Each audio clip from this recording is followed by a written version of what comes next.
Hello everyone, welcome on in and happy Thursday. I hope everyone has had an amazing day today, or will have one depending on your time zone. Today we are here with a little bit of a new thing. It's a two-part one-shot. Normally when I run two-part one-shots, it's by accident. Now it's by Psycole, for the love of...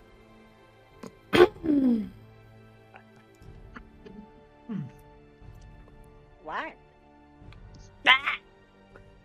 Normally, my two-part one-shots are by accident. This one is by design. I made it that way, so you know. But thank you for the bit, Psycole. I appreciate you. Now,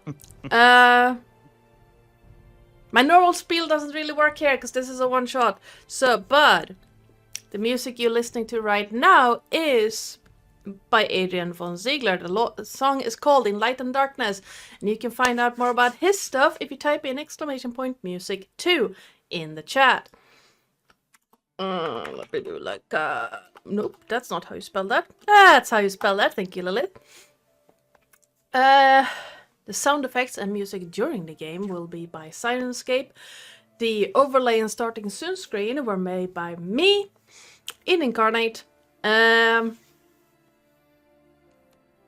you want to catch up with other stuff, like the freshly updated Rails of Morning campaign and other such TTRPG and, you know, shenanigans, you can do that over on our YouTube channel. Or if you just want to hang out with us, you can do that on Discord. We do have a Minecraft server that you can join if you hop in and let us get to know you.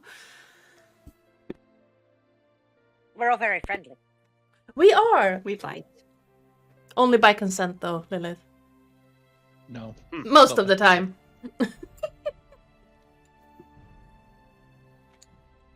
dear. And we have a Queen of Ducks. And if you want to see what you can do to help or hinder this party, you can type in !perks in the chat. Now, let's quickly go around the table and introduce our players and characters. Some of these are familiar to those of you who, well, hang out on this channel. Nothing.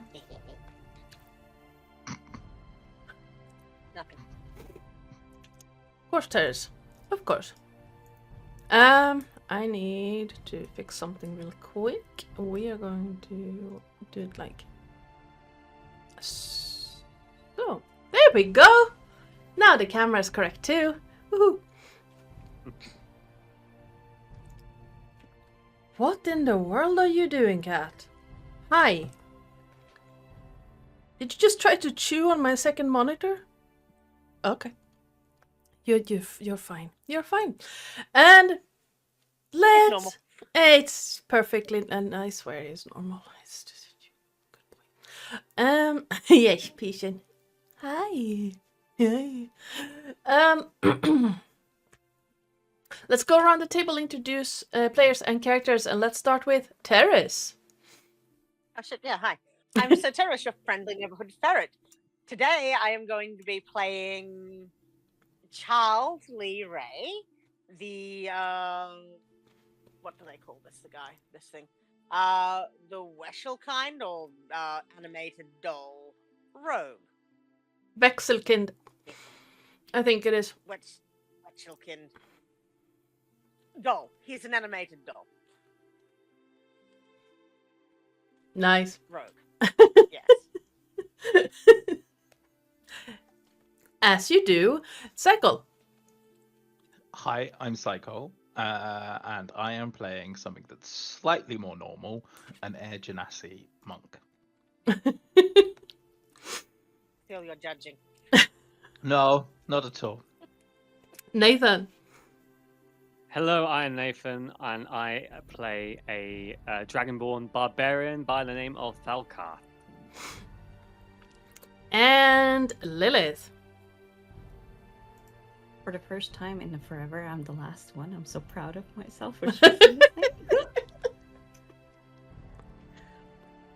am Lillith, or Lily of many names, Queen of Ducks, and I'm playing Nocteria, the Tiefling Beholder hybrid that is a bard. Ta-da! So which parent was the adventurous one? Dun dun dun. Either that or Beholder quite fancy the bard. That was a tiefling. You know? Their dreams spawn strange shit. The parents were a warlock, it's fine. Ooh! A great old one warlock. That could be fun. And hi! I am Ardana, or Joe, or oi, you there, since Lilith is here. I am the DM and channel runner around these parts. And, yeah, this is quite weird. Again, I'm not very good at doing the intro bits when it's the first of something. So, we don't have any recaps or anything like that to ask about. So let's hop into the story. If we are all as comfortable as we are going to get. What are you doing? Okay. Let's get started. Me.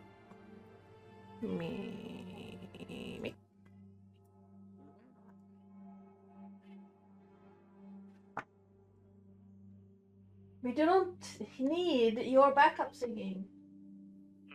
Oh, there is a cat in that box still. Whoops.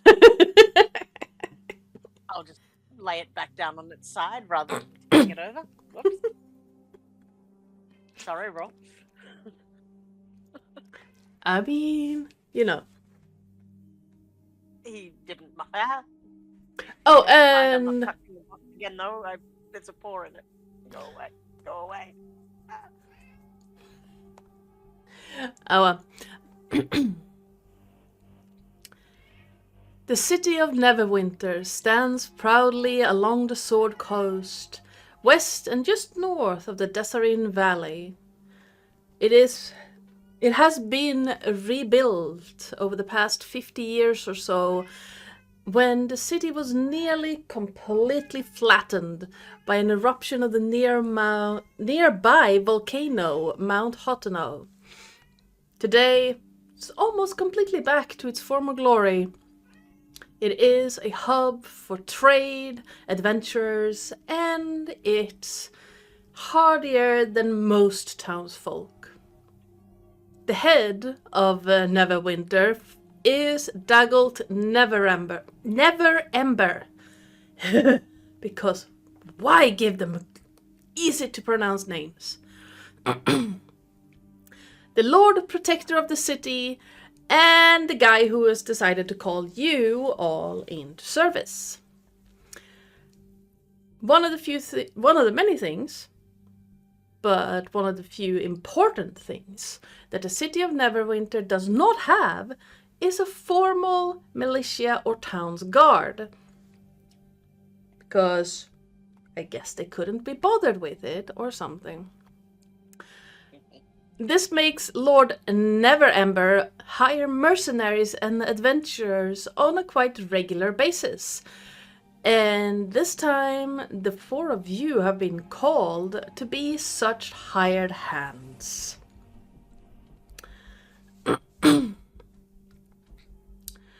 As you stand at attention inside the town hall, you see a quite elderly man talk with a group of other finely dressed officials before he quickly dismisses the other group and turns towards the four of you.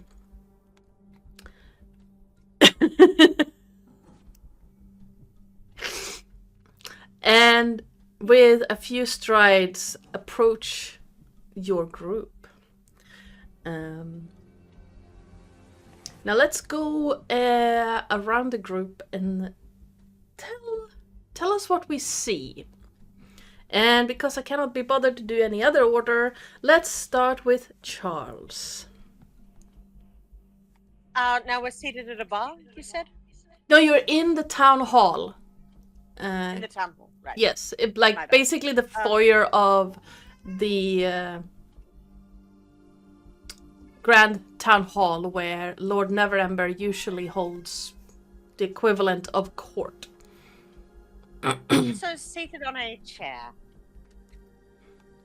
completely still, unblinking, is a little wooden doll with fiery red hair and a basically painted on smile, just staring at nothing, not moving. You have no idea that it's alive. Nice. Dusan, what do we see? Sorry, I just read chat.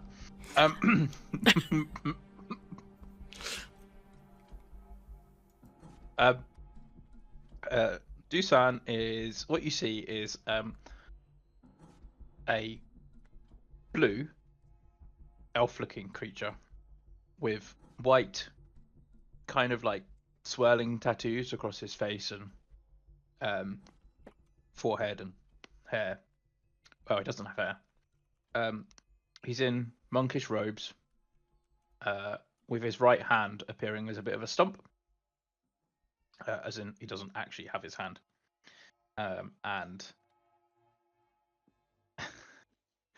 And yeah, he's just kind of stood completely still, almost as still as Charles, sitting on his seat, his eyes kind of like half-lidded and quiet, and he's just contemplating. All right. Falkath, what do we see? You see a slightly more kind of aged Dragonborn barbarian. He's been through some battles. He's looking very stern. You can't really tell what he's thinking. He's leaning on his great axe, and you kind of see kind of smoldering like fumes coming out his nostrils and stuff. So, hinting at the kind of fieriness he's got in him as he's a red dragonborn. All right.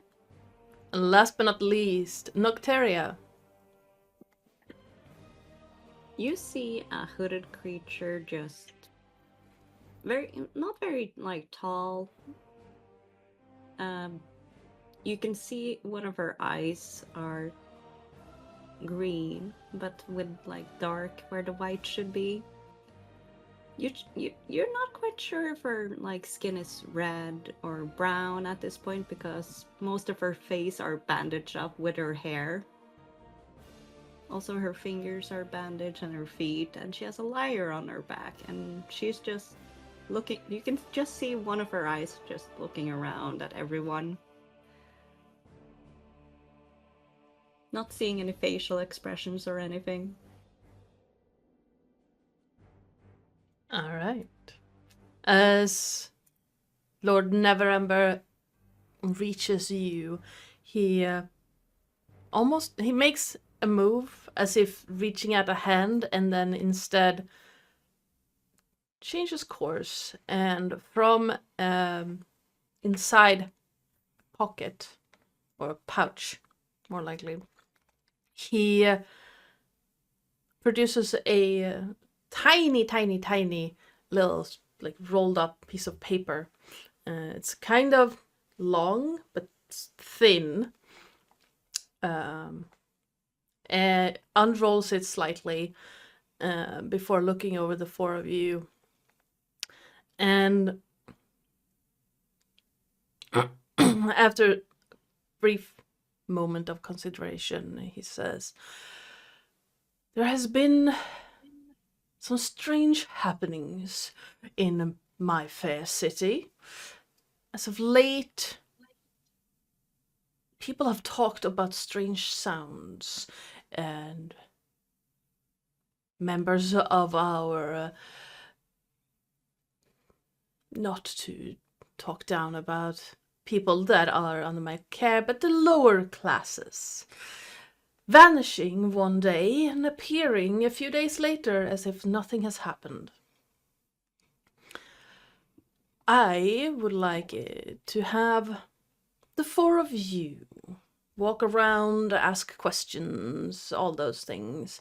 As far as I'm aware, you are new to the city and therefore have not been the cause of all these disappearances. I say four because I was given to believe there were four of you, but I see 3 people and a toy. Charles is going to very slowly move his head to look at the Oh. guy and blink twice. A quite impressive toy. Nevertheless,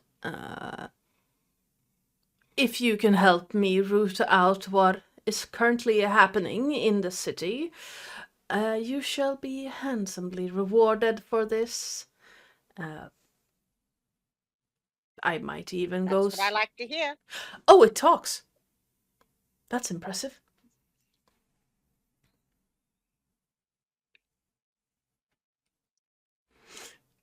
Are I you... think Noctera is just gonna walk over to the doll and start like pulling the hair a little bit and be like, "Are you alive?" You just pulled his hair? Just a little bit, just a little tug.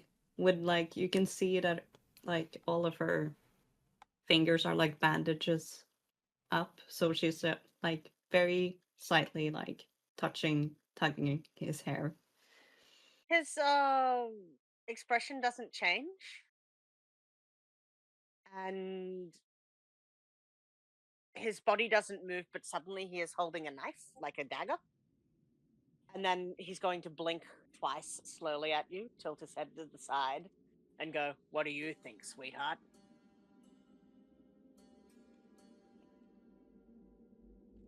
You can't really tell if she's shocked or not. She's just looking. You can only see one of her eyes, and you can just see it to widen a little bit.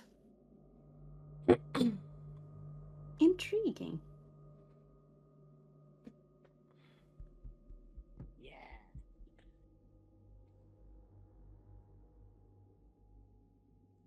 And she will pick him up.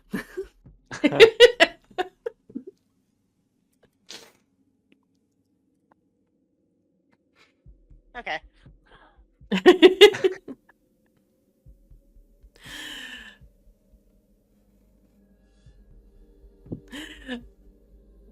All right. Charles has been spooked. He's not sure what to think of this. Oh, I do apologize. I thought this seemingly sentient creature was one of yours toys, but if you are indeed 4 here present, well, then I would have to pay you accordingly, don't I? Now, if you can find out what is happening in the city, I shall give you each a pick of a trinket, a weapon, or a piece of armor from the town hall's collections. If you can root out whatever is causing this, all of that will be yours. I will, however, pay for information as well. If you cannot root out this evil, but you can find information on where it's coming from, you will be given 25 gold pieces per person. Sounds good to me, boss. That is very unnerving.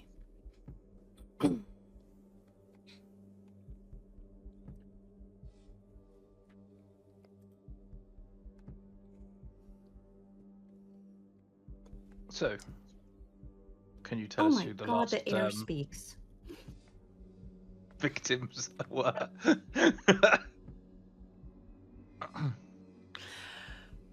As far as we are aware, there was a group of. How do I put this? Each person living within my city is precious, of course, but I do believe some of my less Some are more precious than others, right? some are more precious to the city's coffers than others, but all are precious in my eyes.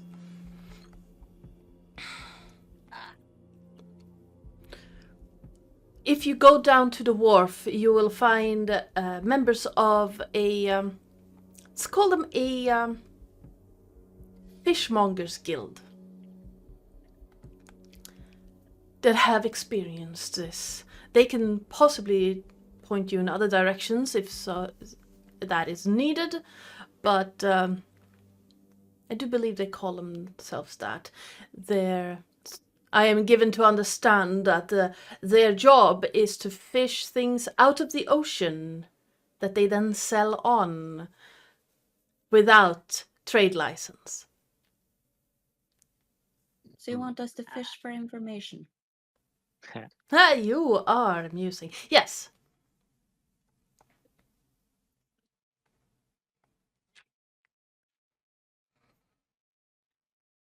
That's extra 2 gold pieces, thank you. I can add that to your tally at the end. Was worth a shot. Oh, I do appreciate and respect your, what did they call it? Your hustle. I appreciate it.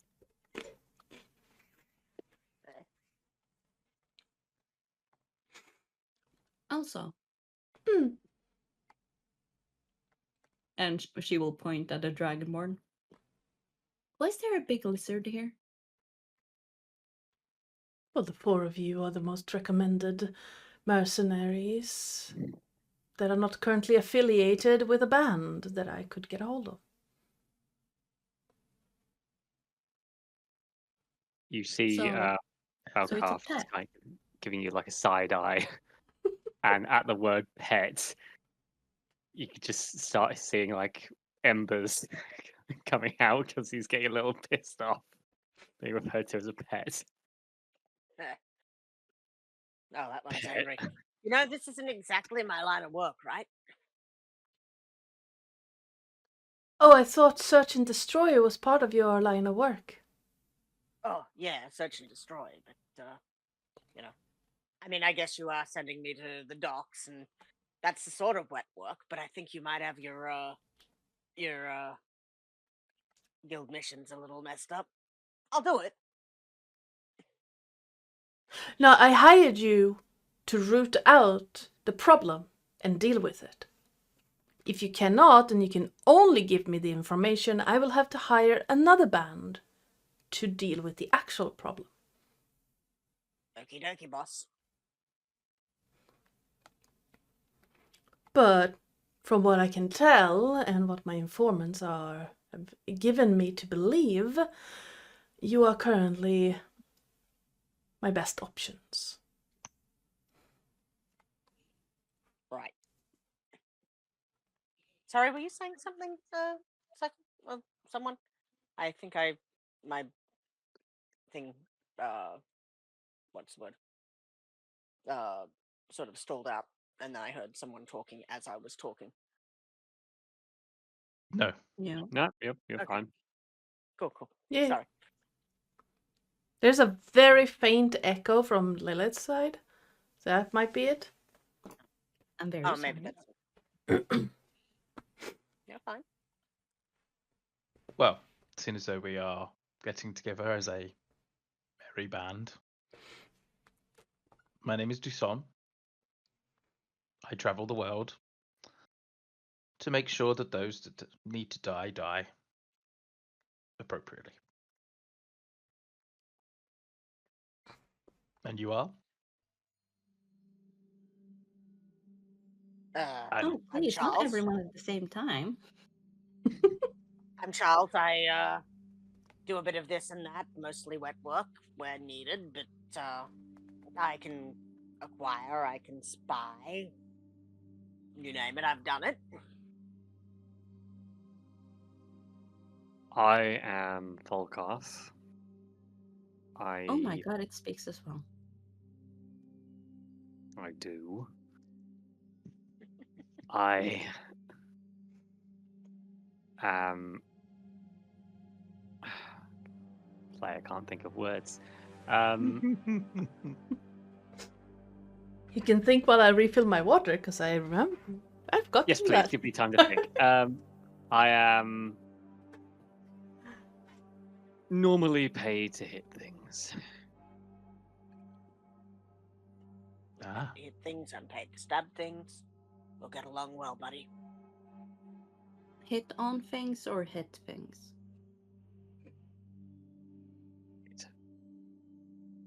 I believe he said hit fix. Yes.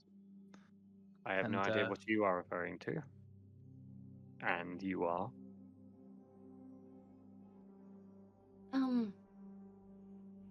I'm Nocteria. You can call me Nock. I've been told I'm a little bit misinformed, mostly because I've not been that much outside.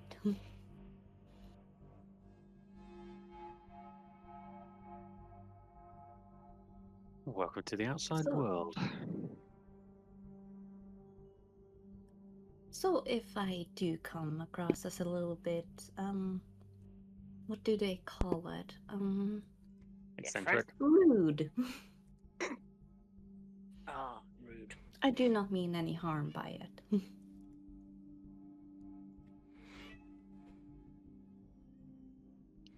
But it is my first time seeing air talk. And she will point at the Dragonborn.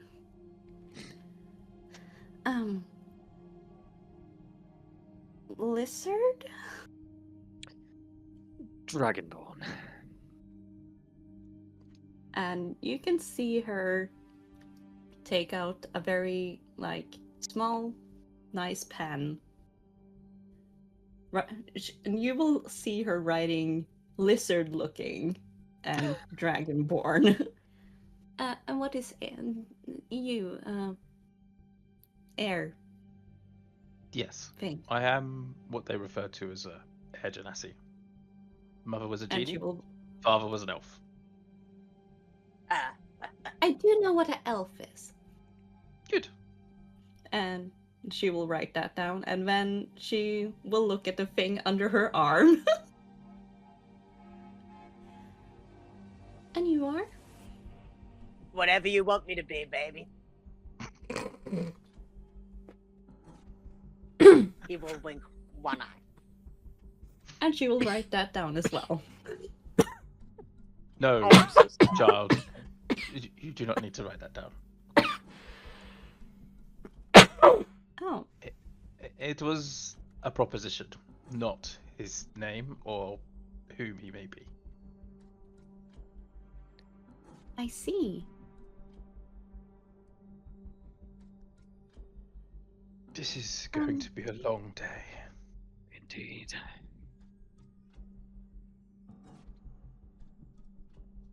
Well, they do say that the night is longer than the day sometimes. Yes, this is true. That is what happens, and that is how seasons happen. Anyway, shall we make our way to the dock? It seems we have a date with some fishmongers. Yes. Sounds like a plan. Works for me. And she will put Charles down because she realized she haven't asked.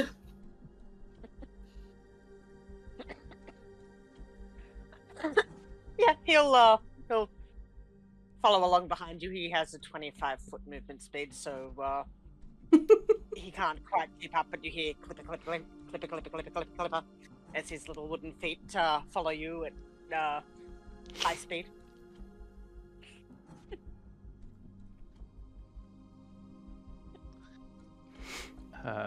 Doosan will walk off very quickly because his movement speed is 45 foot.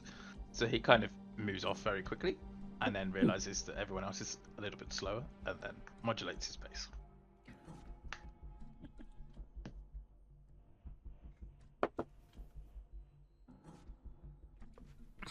Nocteria will just like walk normally, not in a hurry. All right. You make your way through the bustling city of Neverwinter. It is mid-morning at this point, and most of the city has just started coming together and getting things open.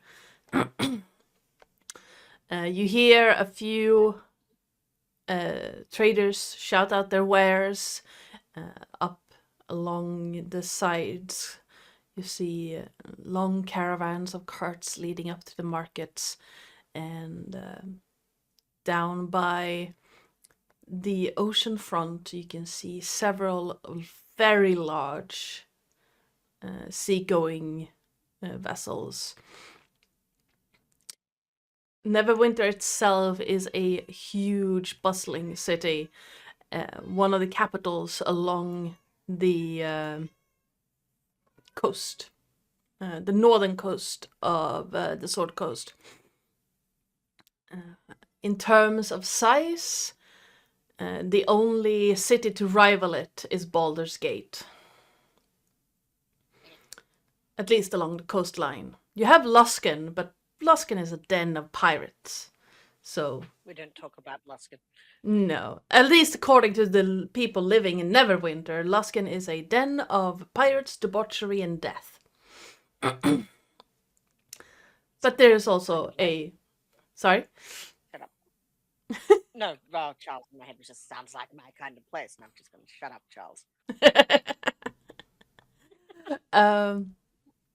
But there is also a well-known rivalry between Neverwinter and Luskan when it comes to trade and attracting foreign goods.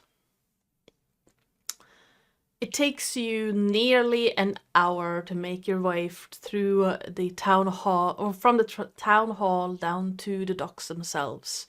And when you reach the docks, you can see more of the large vessels, not as big as the ones laying further out into like beyond the shallows, but you see a few really large ships that seems to be just shallow enough to be able to make it into dock.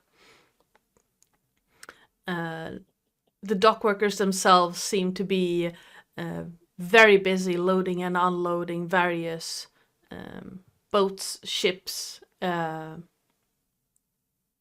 some point, you see what looks like a...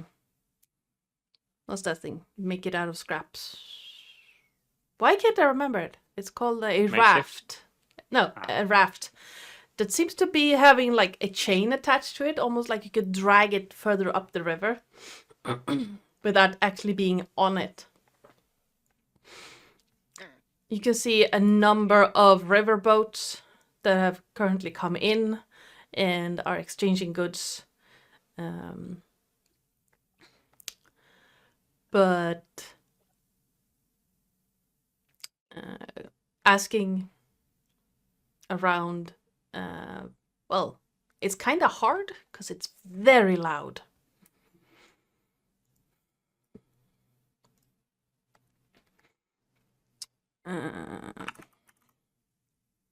Let's see if I can find an example of that.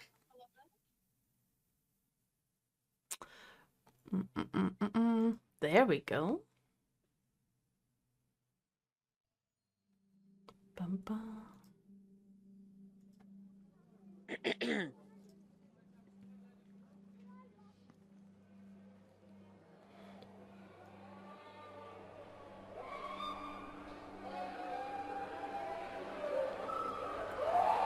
Whoa, that was loud. Sorry about that.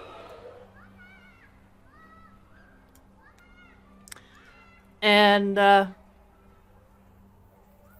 any one of you have a passive perception above 12? Yes. Yes, mine is. Yes. Mine is 15. 13. Nice, all of you. Nice. So, among all of the people moving back and forth, the shouts, the calls, the cursing, you see several smaller individuals running in between the feet of large, burly-looking individuals. And at one point, let's see. Jason, if you're still there, could you roll me a d4?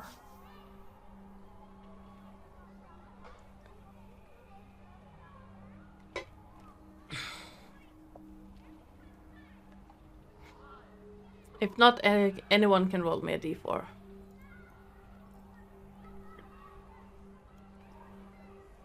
There we go. You rolled a 4, so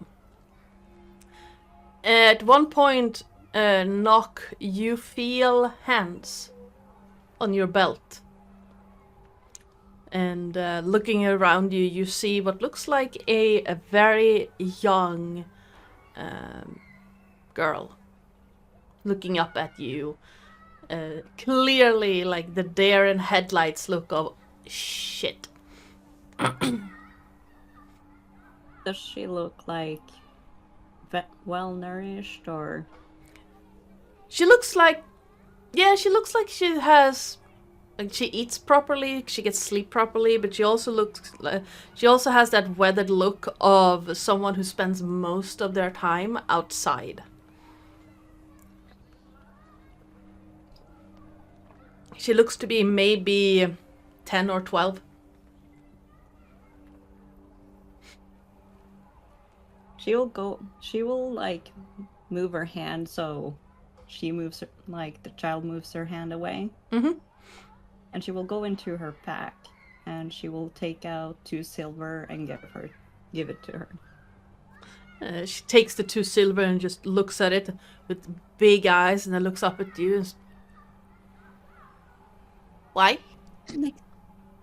Next time, choose someone who doesn't notice it. That was the idea, but like, well, you did notice, so,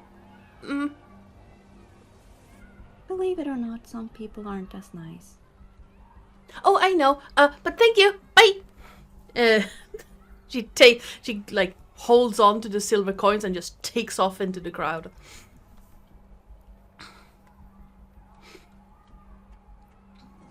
And she will look at the rest of the party. That is very kind of you, but also probably unwise. You're going to attract dozens of them now. Yes. Generosity is a rare thing these days.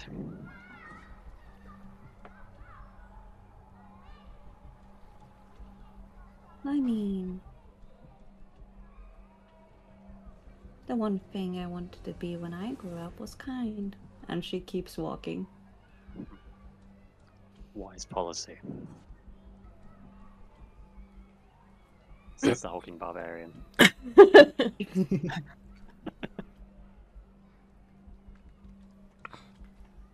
I mean, But she will take her cloak a little bit more over her backpack, and she will cast Mysterious Presence on herself. all right. What does that do? She's not a spell I'm familiar So with. that will... she will touch herself, a willing creature, and shroud its presence until the spell ends. Other creature must subtract 1d4 from any wisdom, insight, or perception check Nice. made against the target. All right. That's pretty cool. You keep making your way along the dockside, and eventually,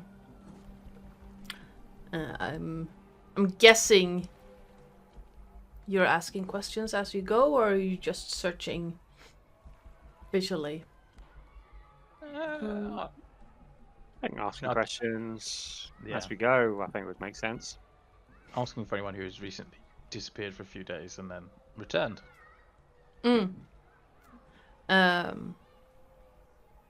You, as you ask, you hear a few rumors, mostly like, yeah, it's so strange that just it's almost like they went on holiday. But no, who here can afford a holiday? Like, really?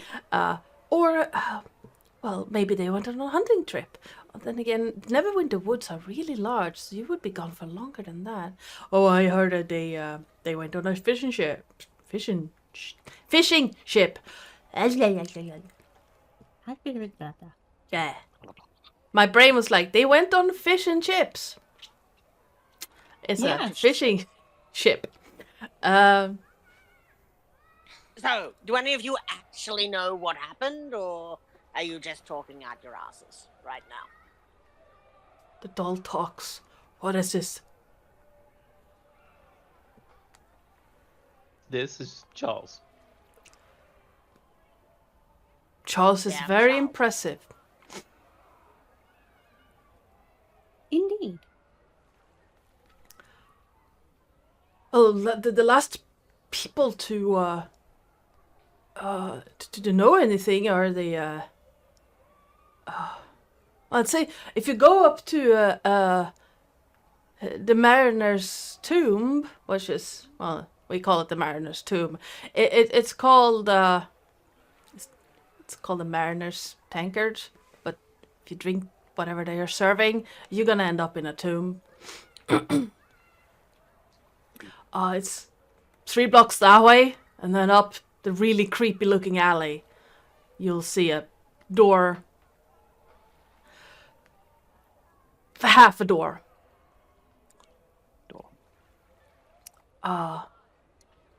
Ask for the bridge mice.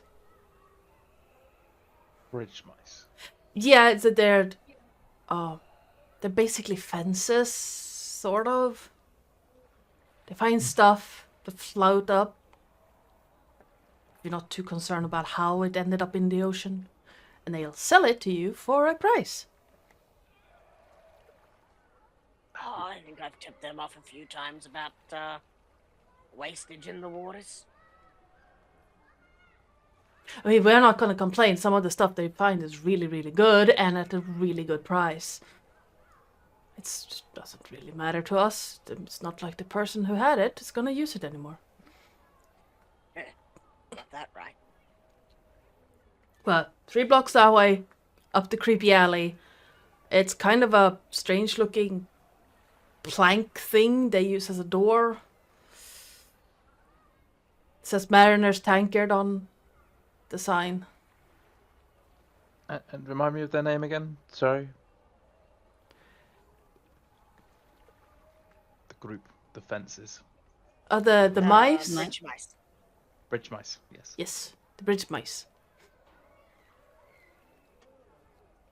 At that, Charles is going to make very high-pitched squeaking sounds like a mouse.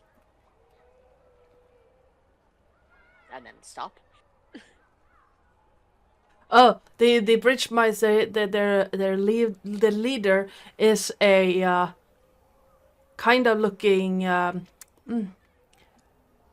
Well, we call him Twitch because he's kind of twitchy.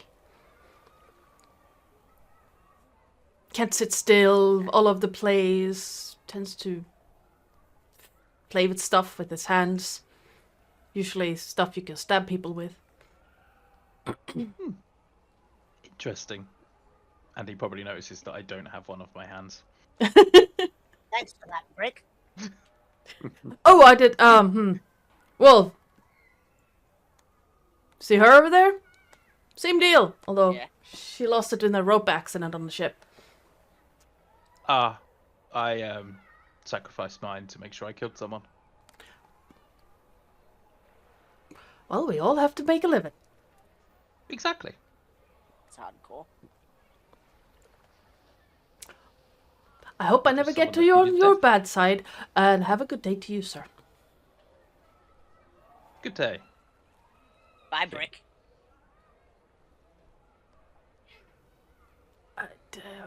I don't. Bye. Yes. Yes. Don't worry. And the Wow. dock worker's gonna walk away, just backwards glances Yeah, towards Make Charles sure from he time to doesn't time, just follow. like the dogs. Yeah, quietly to the dragonborn. Well, they call that one guy Twitch because he's twitchy. I figured we'd call that one Brick because he's thick as one. Yeah? Yeah. Hmm. Flies right over the barbarian's head. No. Well, this is turning into a relatively fortuitous morning. We already have the name and a location. We're having That's a a good wonderful stroll along the dock, Indeed. making new friends, providing Wait, charity. you call that a stroll? I call that a jog. Yes, well, one is when one is Ugh. vertically challenged. One Just can very imagine. vertically challenged. This is so funny to me. One can imagine a long stroll with the likes of taller folk is much more of an exertion.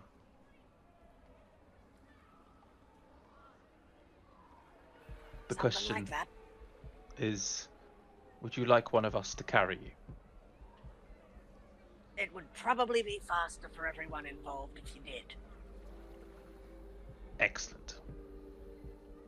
In that case, and I'll turn to the Dragonborn. I believe that might be your role for today. Fine. I pick it up and put it on my shoulder.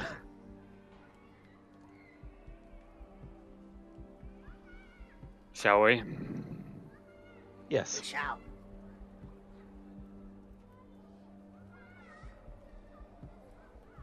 So, young Alright. woman. First time out in the wilds, then?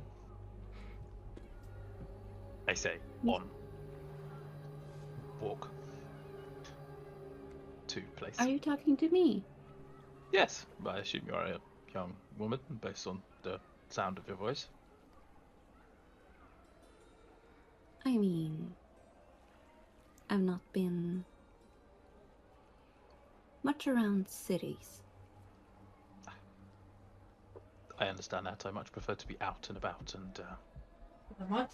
ensuring that those that are undead return to death. Fair amount of that happens in cities, but it's much more fun out in the wilds. I haven't really been much out in the wilds either, so Interesting. A proper closet case then, aren't we? Sheltered, were we?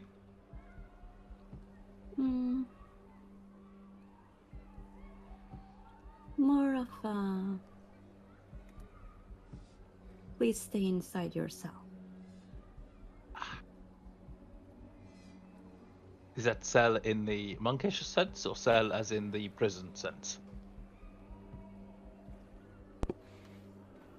And she will just look at you again. All you see is bandages and like one eye showing through the hood.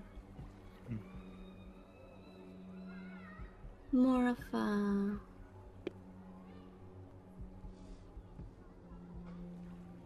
you're freaking people out. Ah, a prison cell sense then. Yeah. Well, I am not entirely familiar with that sensation, although I do occasionally garner a few looks. I mean, he's fucking bright blue.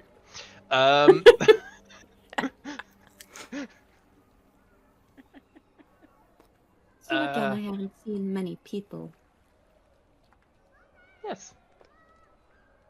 I suppose, being in a city, there may be questions if you so wish to ask. I'm sure the rest of us can partake. I guess. Very well. How far does that conversation get us towards the tavern? Unless anyone else wants to chip in. I'm trying to feel. I mean, does anyone else want to chip in for that, or do we want to?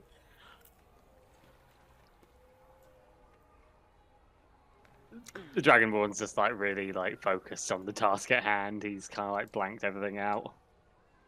All right. I think Charles is just sort of keeping lookout up on his shoulders. You know, looking around, see what's going on, see if he sees anything of interest, that kind of thing. He's All right, give me a perception check. perception. Put a +3 to that. That might. Did that roll? No. Hold on. Still trying. Yes, it's a little bit slow.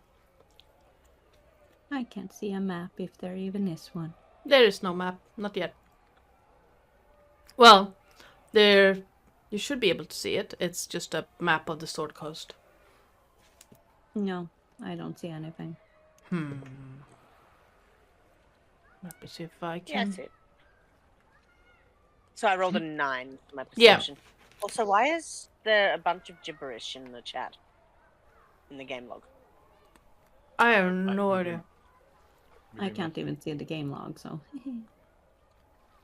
Oh, I've been making notes as I've been going along in the game log. It's all gibberish to me.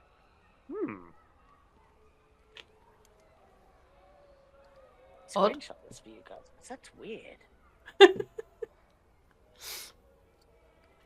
Wait, are you? Let me check something. And put this in chat so you guys can take a look. Dusan, are you writing in common? Jesus Christ.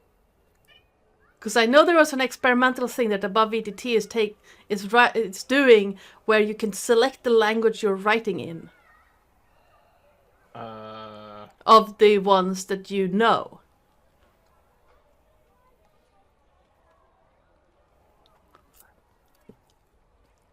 All right, Oh, that's interesting. I can see it right. I can read Elvish. Wait, do I not have common? Oh, that's really Is that the problem? Yeah, I don't have common. Oh no. what do you speak? Elvish, Sylvan, and Thieves can't. Oh fuck. Oh no. I no would one add understands it. comment to that list, otherwise you can't read the chat. Now we know that works. That's a brilliant feature then. Yeah. Like, Yeah, you can literally. But what about all of you? Why were you summoned? There we go. I could do telepathy too. So I've added common. I might need to refresh the chat to be able Yeah. to see it. So give me just a sec. Might also have to add you guys to the map if you can't see it, but you're supposed to be able to. I can see it. I can't even see chat, so I don't know what's going on. Interesting. Yeah, you might have to relog.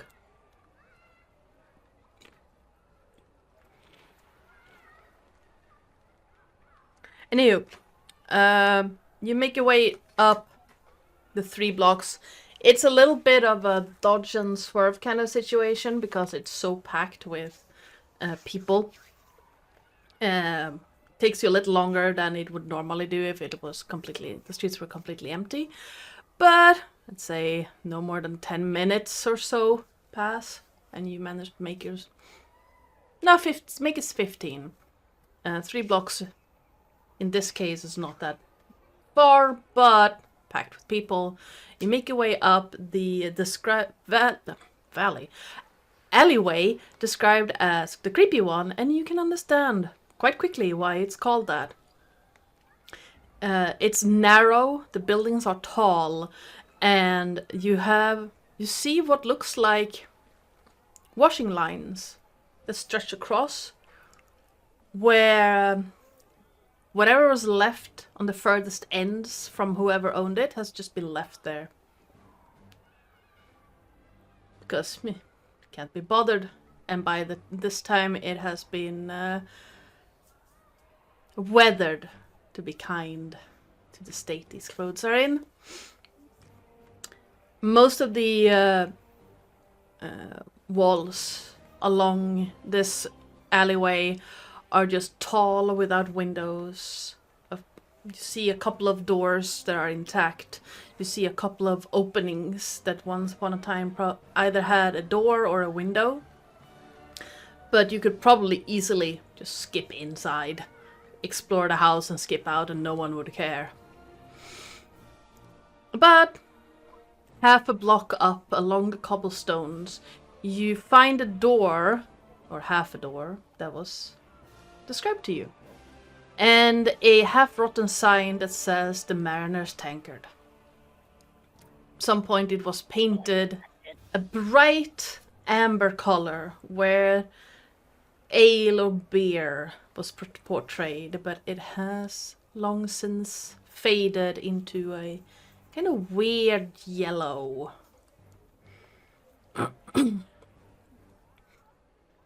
And you can hear a lot of noise from inside. Someone singing off-key in a corner, talking. You hear the clicking and clacking of bone dice against wooden tables. And weird laughter. Not in some... Sorry? Yep. Sorry. No, go ahead. You continue. No, I was just gonna say, from time to time you can hear like the horse talking of someone, but you can't really make out any words. So just before we wander in there, Charles is going to use his disguised self Okay. to turn himself into the little boy that he, his little boy form. Okay. Oh my god, it's Pinocchio. Not quite wrong. And he's going to climb down off the Dragonborn and sit himself at the bar and very sweetly blink at the barkeep. Just, may I have one fire whiskey, sir?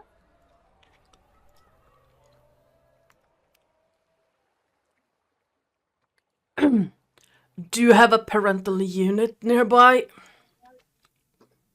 No, sir. Then get out.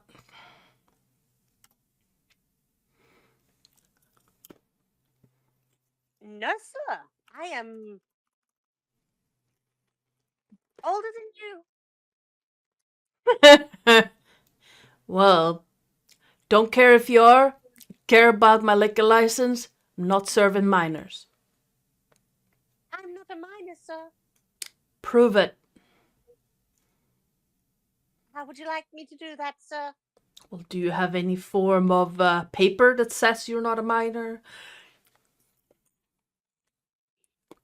No, sir. Then get out.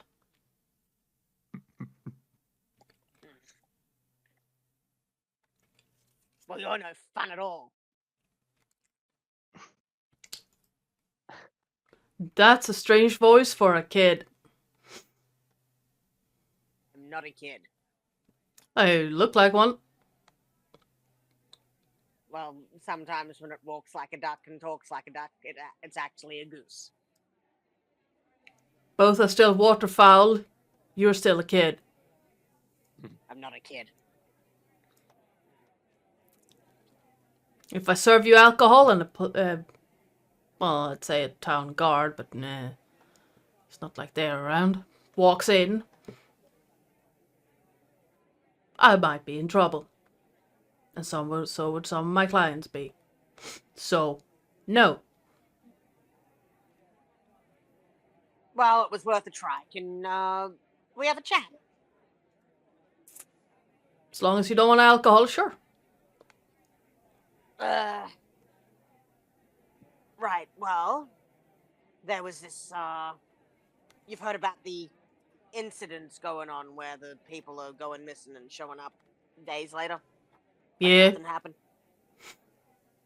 What's it about? What do you know? What's the word on the street, Bob? Well, my hearing is quite currency based. All right. And how much money does he have?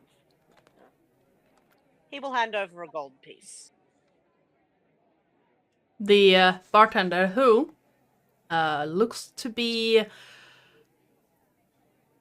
large human fellow, picks up the gold piece, looks at it, looks at you, eyes narrowing significantly, and then he bites it real quick, and you can just feel a grimace of pain, or see a grimace of pain on his face. And just clanks it against the counter. Oh, don't flash this often. At least not if you want to keep it. Thanking you. Well, some of my clients will keep doing that. Kind of a reputation for people vanishing from this spot and then showing up on the side of town, or down the docks, or on the ship, or in the harbor. So what's it about? What do you know? I don't know. Well, actually, I'm gonna quickly roll a thing. Let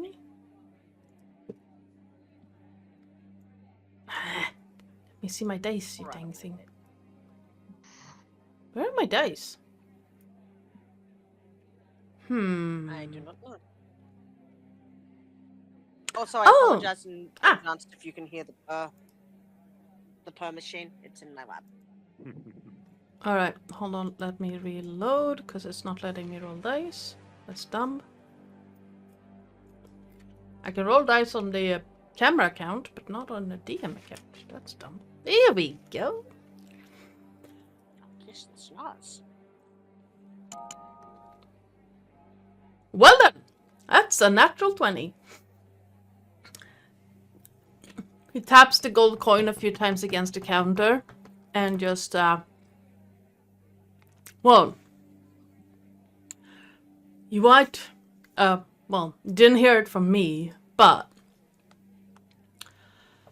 you want to go talk to a guy named Delvin. Delvin. Yeah, D-E,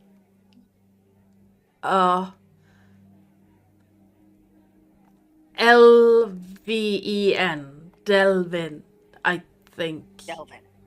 Yes. He's up at the market from time to time. Or you could find his sister, Kevory. Don't ask me how to spell that. I don't know.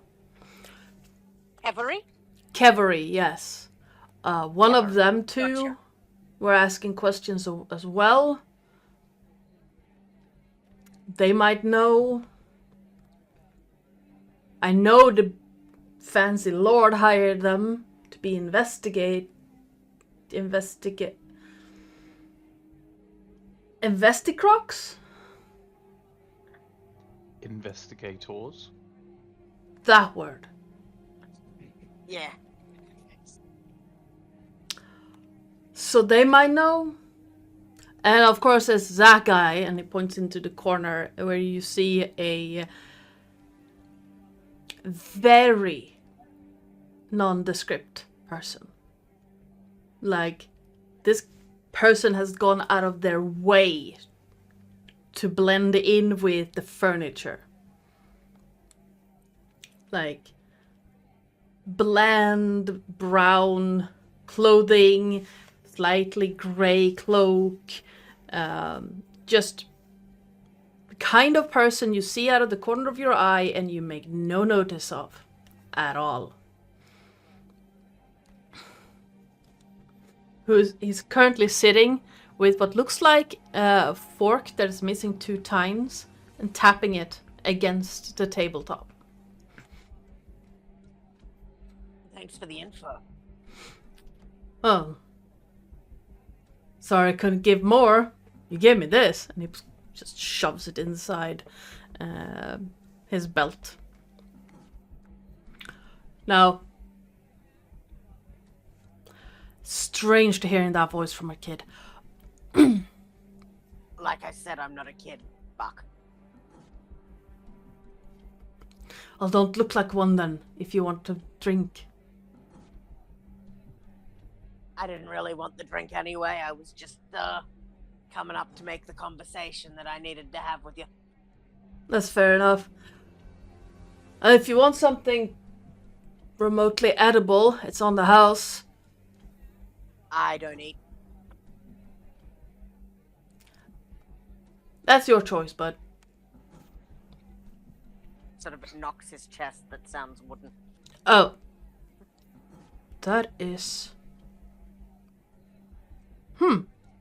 Haven't heard of Wooden Kid before. Cool.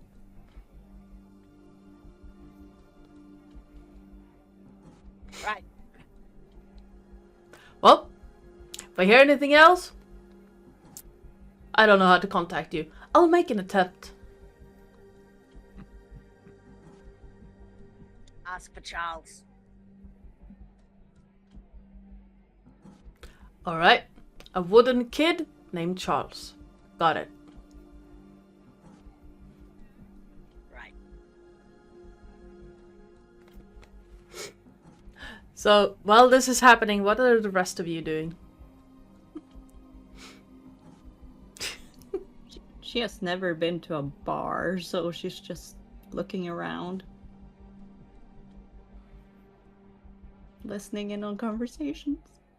There are a lot of conversations happening here. Most of it is either dice games, card games, drunken complaints about the state of the city, dock workers' pay. You know, the regular kind of talk you get at a seedy bar where people are drunk in the middle of the day. No one talking about, like, the disappearance and stuff. There's a lot of disappearances, talk about the disappearances, and most of it is the kind of rumors you heard along the docks, but you also hear... Give me a perception check. See if you can find any more specific details. Perception. 16. With the 16, you pick up from time to time that there's talk of people in strange grey robes that have been kind of seen around the areas where people vanish. And you also hear an old lady in a corner who looks to be like a really, really old elf woman, muttering into her tankard something along the lines of memories having been taken from those who come back.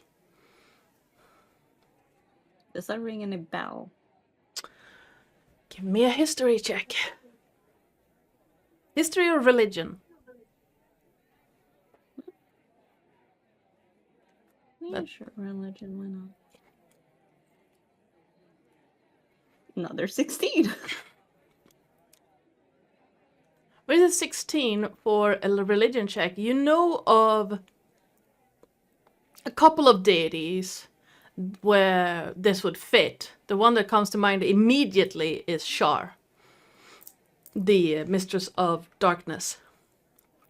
and their rumored ritual that can remove painful memories from those who seek relief from them. But as far as you know, people don't vanish before that ritual happens.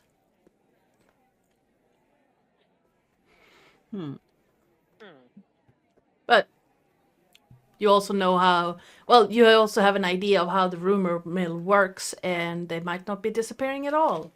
It's quite possible they walked into a Shar temple on their own free will, came back and have no memories of doing it.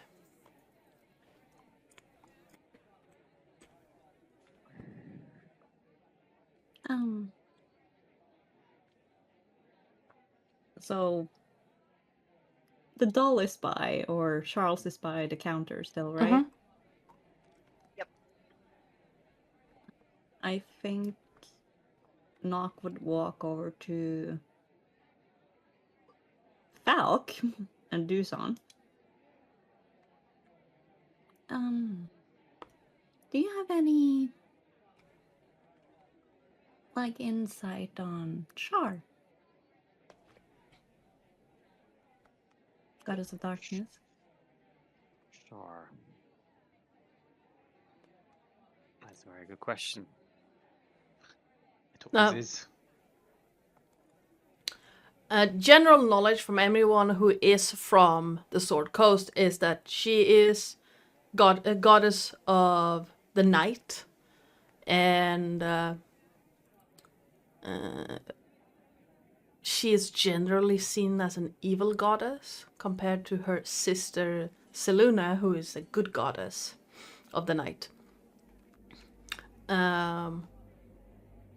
But most people tend to stay away from Shar because of that. So if you want to see if you remember something more than just a general knowledge of Shar and Seluna, you can roll me in a religion check. But you would also know that Shar and Seluna are among the oldest of the gods, created at the very beginning of time. I'll roll a 15 for a religion check. Bear with me, I'm going to roll as well. I've got no fucking clue. I don't imagine Falca's speciality is religion studies. No. It's surprisingly not, no. But Dusan, you also remember these Shar dealing in memories, and they tend to build kind of temple cloister things where they help people deal with grief and removing painful memories for those who seek to do so. Yeah, so I suppose I would just kind of say I know the basics of Shar, the opposite of Saloon, if you will, and often considered evil. She likes to play with memories, if I recall. Forms cloisters in cities and helps people forget things. What makes you say Shar? Well, while we've been standing here and she also has asked for drinks, I was just listening in on some conversations, and they talked about gray hooded figures around the city, and that painful memories were most likely removed. And that's something Shar has done before, but usually they don't disappear. So the question is, do these gray hooded figures maybe talk to people that's struggling and taking them to the Shar Temple? Yes, that could be a perfectly good explanation. Perhaps they're short on members. Maybe But they're it's fucking sites. also very what's the word?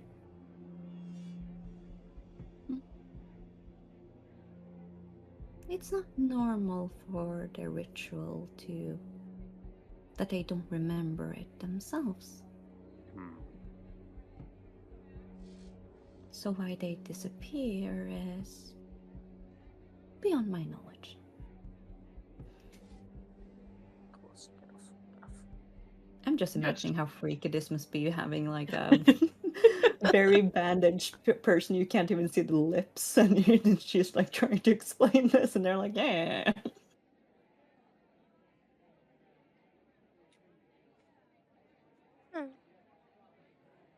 Well, it's entirely possible that,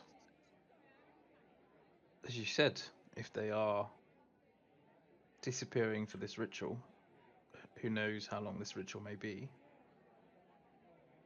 that they come back thinking that they have been kidnapped. Or others think that I they've mean, been kidnapped. People say they've been kidnapped, but I don't know if they... And she tilts her head a little bit. But no one has said that they feel they've been kidnapped.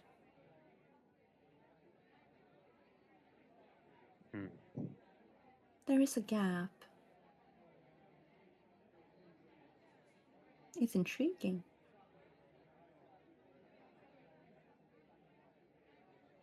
Yes.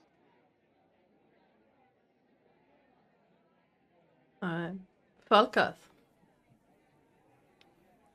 What would you He's be just doing? kind of listening. Well, he's kind of just been listening in on this conversation between the two, and the player mind has just been going to, what if aliens? Because this is sounding very alienish, but I know Folkarth is more serious than that. Well, Githyanki are a thing on the Sword Coast. That is true. Could I, after hearing about like figures in grey robes, could I think of anything how that could have any significance?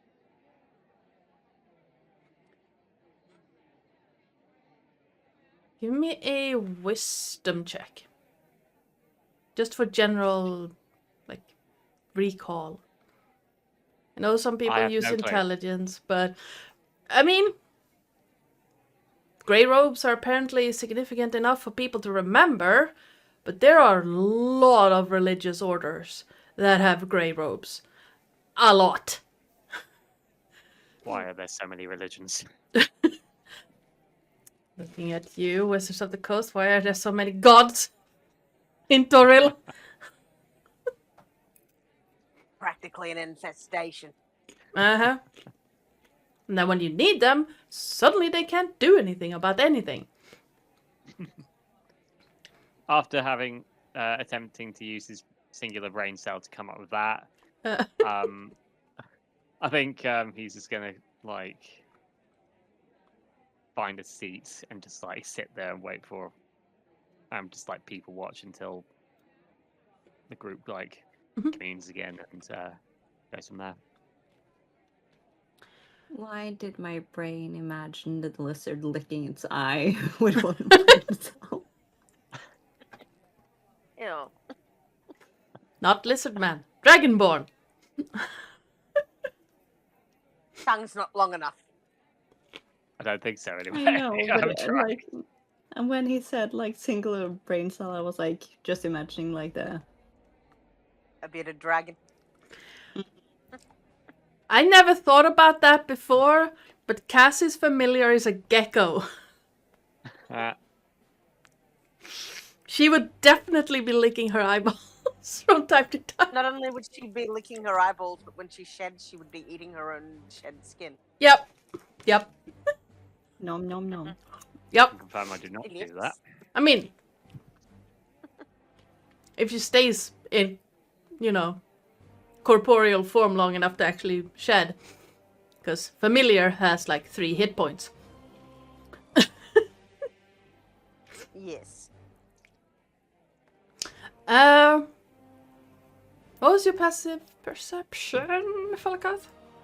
I can actually see that. Passive is 12. Alright. As you sit and wait for the others, you do feel that prickling sensation at the back of your neck that you're being watched. And looking around, you see the nondescript person at the back of the room kind of looking quite intently at you. And then as you look around, you do not see any other Dragonborn in the room.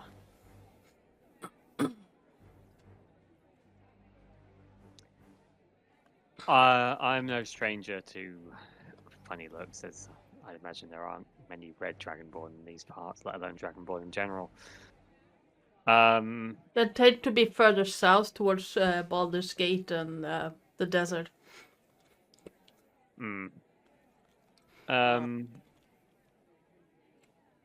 I have an ability called Magic Awareness. Am I able to kind of use that to sense if this person has some sort of like magical esqueness to them, or if they are completely bog standard?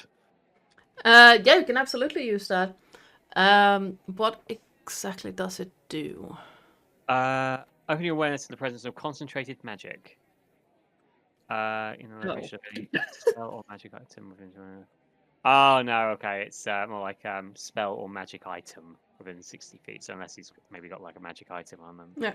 I mean, if you use it, you do feel a ping of a magic item hanging around his throat, like an amulet hanging around his neck.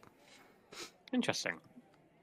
You know, it doesn't let you know what type of magic it is. It's just that it's there, or because I'm not familiar with. Oh, hang on. It's when you sense a spell, you learn which school of magic it belongs to. But in terms of like magic item, I don't think it goes into too much detail. Ping. Ping, ping. That's not what I was looking for. In Beyond, you're not helpful. What do you mean? D&D Beyond's always helpful. I mean, it's always helpful, but not in the search sense. There it is. Oh, it would be.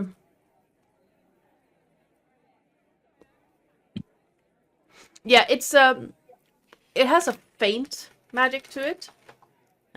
You would guess that it's probably not rarer than an uncommon item. And they're sitting on their own. Yeah.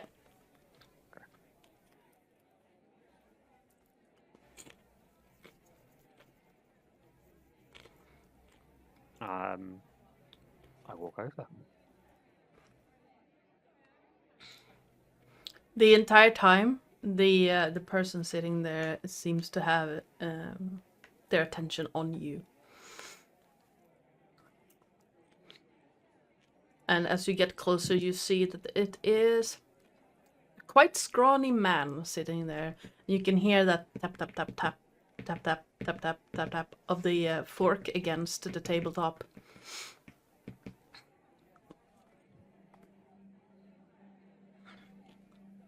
I sit down opposite him. You've not seen many Dragonborn around here. Well, it's been a few years since I saw one. That one was blue.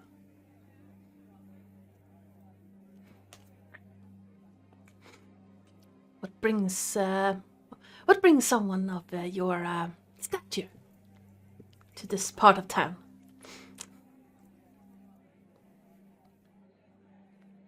We are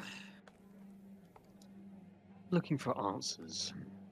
Well, I'm sure you're aware of the goings on of late. I'm aware of many goings-ons. I live at the docks. The ones of a disappearing kind. Ah, yes. 3 of my people have done the here, then not, then back kind of thing in the past few weeks. You know people who have gone missing and then returned. Yes, 3 of my best, 3 of my crew. No, We lost Psycole. Oh, yeah. Come back. Be back. There he is. Sorry. Internet went. Oof. Oh, you're fine. Love when that happens. Yeah. Did you notice anything of note after they returned? Oh, As I say this as well, because I'm not sure if he can be like, if he will tell me the whole truth or anything. I'll just put like a gold coin and start tapping that against the table like he's doing with his fork. as you bring out the coin, his gaze just immediately laser focuses on it, like a cat with a laser pointer, just on on that coin. And he's, well, for that you get the whole story. Enlighten me. Well, once upon a time there was a really powerful city called Neverwinter. Then a volcano went bang and buried half of it, or more than half of it, and the city then decided to rebuild and was quite successful. Unfortunately, things like that attract a lot of people. Mm-hmm. And some of those people now work for me. We tend to work along the docks and the shallows and the cliff sides, just finding things that people have misplaced. Some of the times we're able to sell it back to them for a finder's fee, of course. Mm-hmm. But most of the time they find new homes. And, well, some of my crew were part of a big operation a few weeks ago, and they didn't report back. And then they vanished after a job, and when they came back, they had no idea what I was talking about. And a really expensive load of cargo is now somewhere from here to Luskin.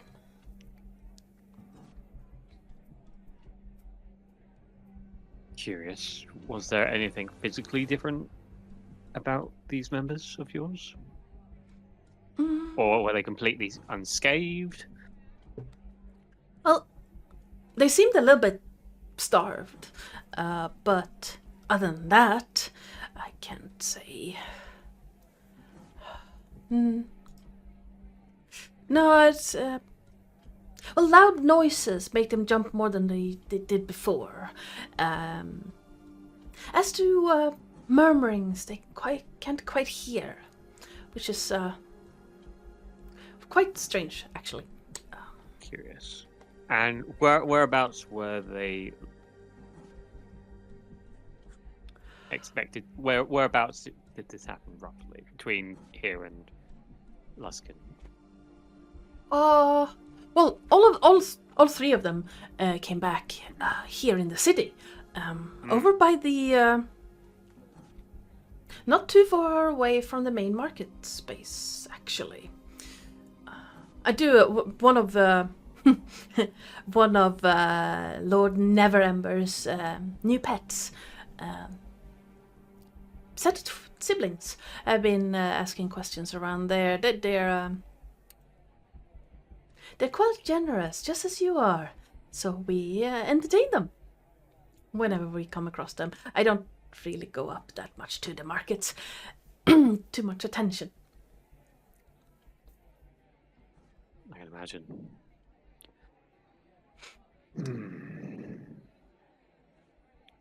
You've certainly been very helpful. Thank you. Much appreciated. Slide the coin over. Thank you. And he does the little bite thing. If I require any future information, may I be able to find you here for future reference? I'm usually here, or if you ask one of the, well, you can find any of the pickpockets or beggars around the town. I tend to work with them from time to time. Just tell them that a bridge mice never works the fields. Bridge mouse. Noted. Bridge mice. Bridge I don't. mouse. Never Yes. wants to feel. Yes. Around that. Got you. Well, thank you very much. What was your name, by the way? I never. Oh, caught most people call me Twitch because I can't sit still. Ah, Twitch. Well, you've been most useful. Thank you.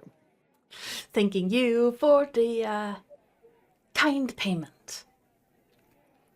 Give a subtle nod, and I walk to the group. All right. Swinging back to Charles. Oh, that's me. Yes. Yes. Charles has sort of been sitting, chatting with the barkeep for a bit. Then he sort of turned his attention to the others, sort of from the distant vantage point of the bar, watched what they were each doing. Sorry, puppy just climbed across my face. That's not helpful. He will then, I think, sort of look over at Nocteria. What's she doing right now? I think she's just standing with Dusan because Dragonborn Ah. just bolted. Yeah, so he'll wander over to those two, just, well, I see that, our Dragonborn friend is, being popular. It seems so. Did you get any information?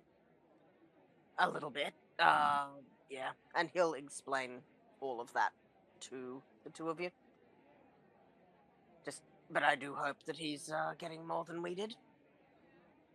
And More than I did. Nock will like explain what she heard from the old lady about like the cloaked people and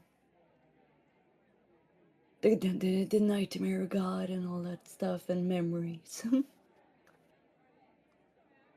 Ah, that bitch. Right. If it's But even again, her. it's not.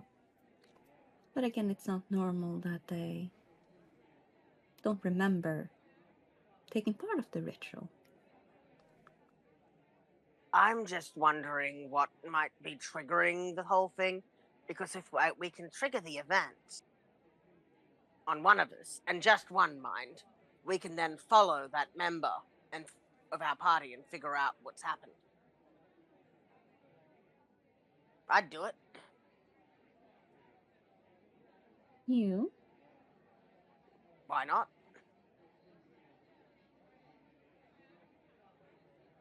I mean, I haven't heard of any children getting taken. I'm not a child, Letty. And she will like go down on her, like she will like go down to the level of Charles. And he does actively look like a human child right now, by the way. Yeah. Yes, but you do look like one. Well, yeah. I mean, I could try and look like a worker. If you think that'll help. I mean, that's what been talked about. Workers going missing. Yeah. I don't know what our Dragonborn friend gotten, but I guess we'll wait until he comes back. At least I think Till it's he's a done he. with his play date. and we'll figure out what we can do to, as you said, trigger the event. Exactly. And she will just look over to Falk and hope that he comes back soon. He makes his way over and proceeds to inform everyone of the intel he's gained. And yeah, And- Charles will repeat himself as well. So you are also informed. So, from the sounds of it, the marketplace might be the next place to look. All right then. I'll guess, should I start looking like a worker?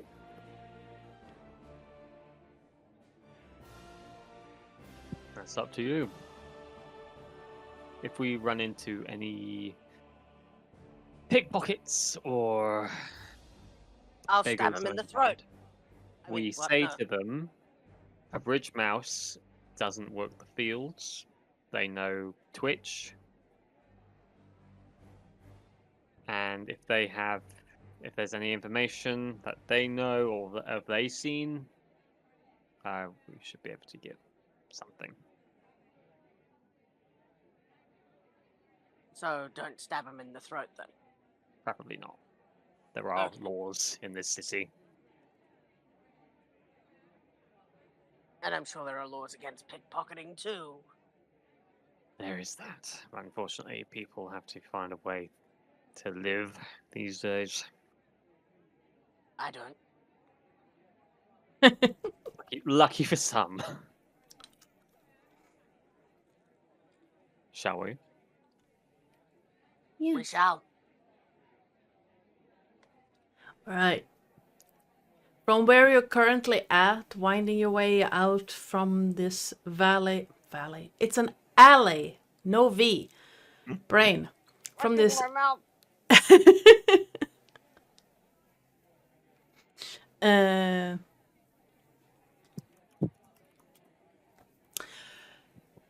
You make your way across the docks and then up towards the market. It will take you almost an hour and a half with the crowds of the streets, but you do eventually make it to the market. Hang on. 1 moment, narrator. Yes? Hang on. He's a little boy right now. He's got an hour of that. Yeah. As they're walking and he sees all these crowds, he's going to be, hang on, I got this. Scales, pick me up, hold me above your head. And he's going to start screaming. Just,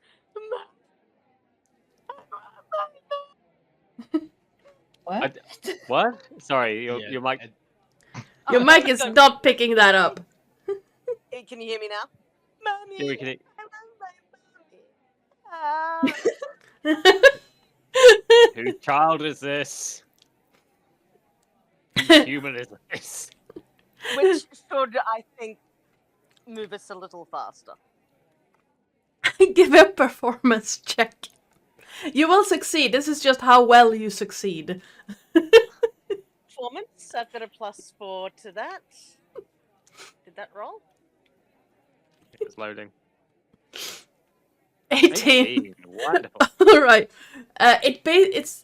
You're parting the crowds. Everyone seems eager to just get out of the way of the kind dragonborn helping this child find his mother, and you easily cut down half an hour of the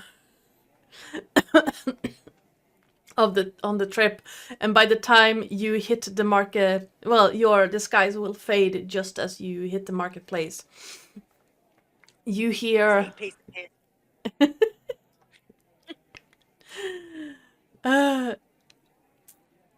so you hit the marketplace. That was amazing. You find it still very crowded, but a much more organized kind of crowding than the docks. And you hear people shouting out wares. You hear animals braying and mooing and squawking. And there are numerous things, people, just an assortment of stuff to see and hear and smell at this place. Excellent.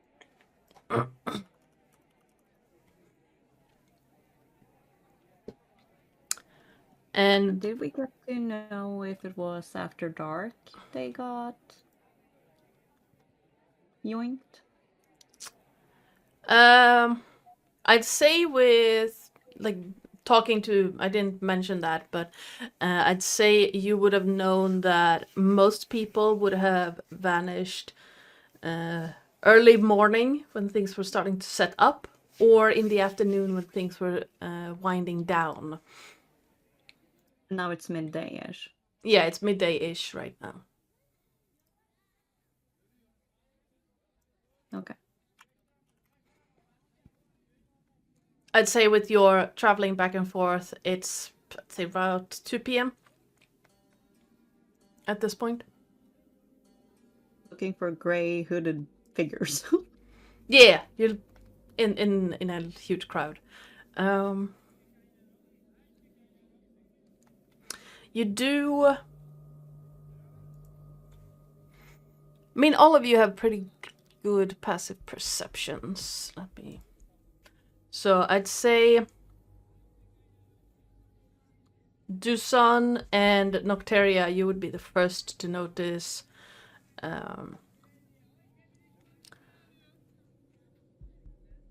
what seems like an area that most people seem to be avoiding.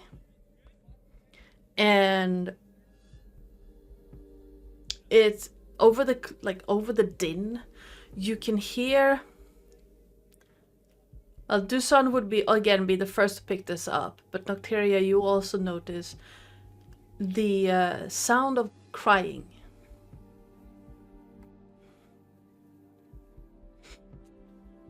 Crying. Yes. And whoever is crying is not trying to hide it.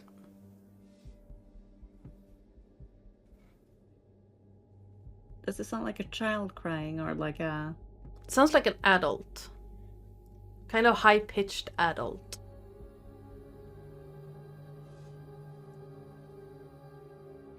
Well,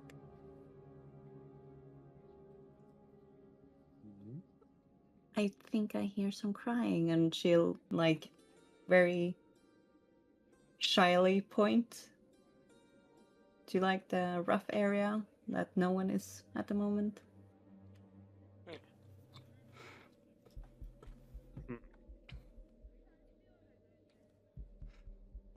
It doesn't seem like they're... Is it like a distressed cry, kind of? It's kind of hard. It's a little bit hard to hear over the din of the crowds, but it sounds part distressed, part grief. Perhaps it's worth checking Should out. we take a look? Sure. Be on guard though, just in case. Always. Right. And start heading over there. You start making your way over to the area that people seem to be avoiding, and you see a like almost like a circle of people surrounding this one area, but in that way that people are curious and giving someone or something space, but are pretending not to notice. It's not like an actual like demarcation line. It's more of a people are stepping away as if they don't want to deal with whatever is happening. Too bad. We're dealing with it.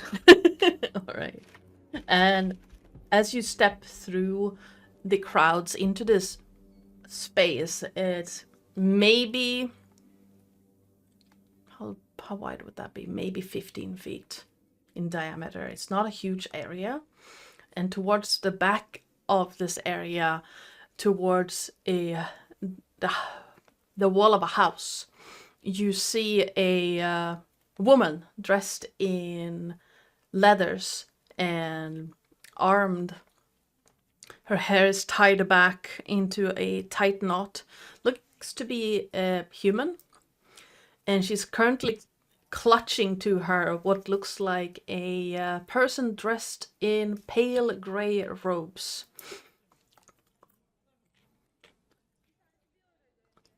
And the person's, you can see one of their feet is completely bare and looks like they've been like almost shorn against stones as if running.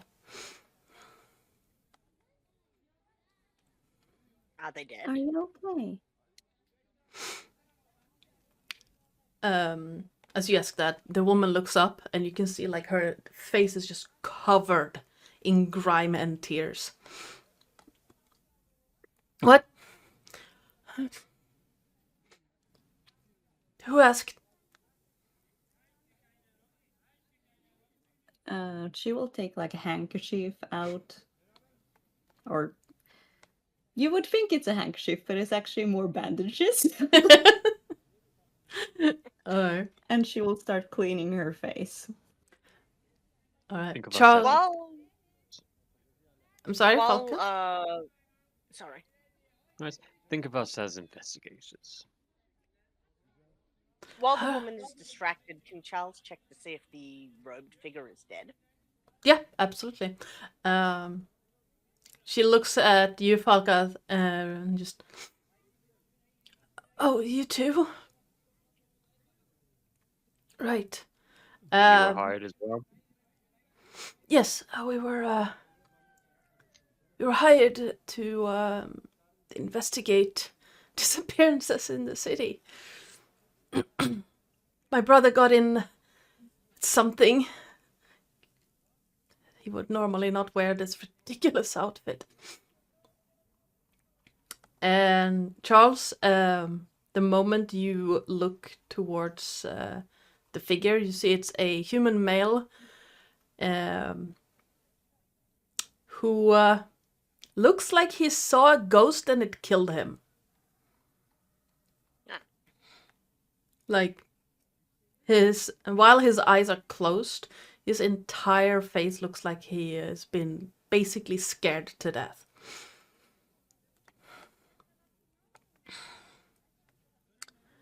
And Right. He's going to very quietly just say to the others, he's passed. Yeah, he's passed. Noticing this, I think Thalkath will, with any kind of cloth or scrap he might have, he'll kind of lay it over his face as like a kind of shroud. We are sorry for your loss.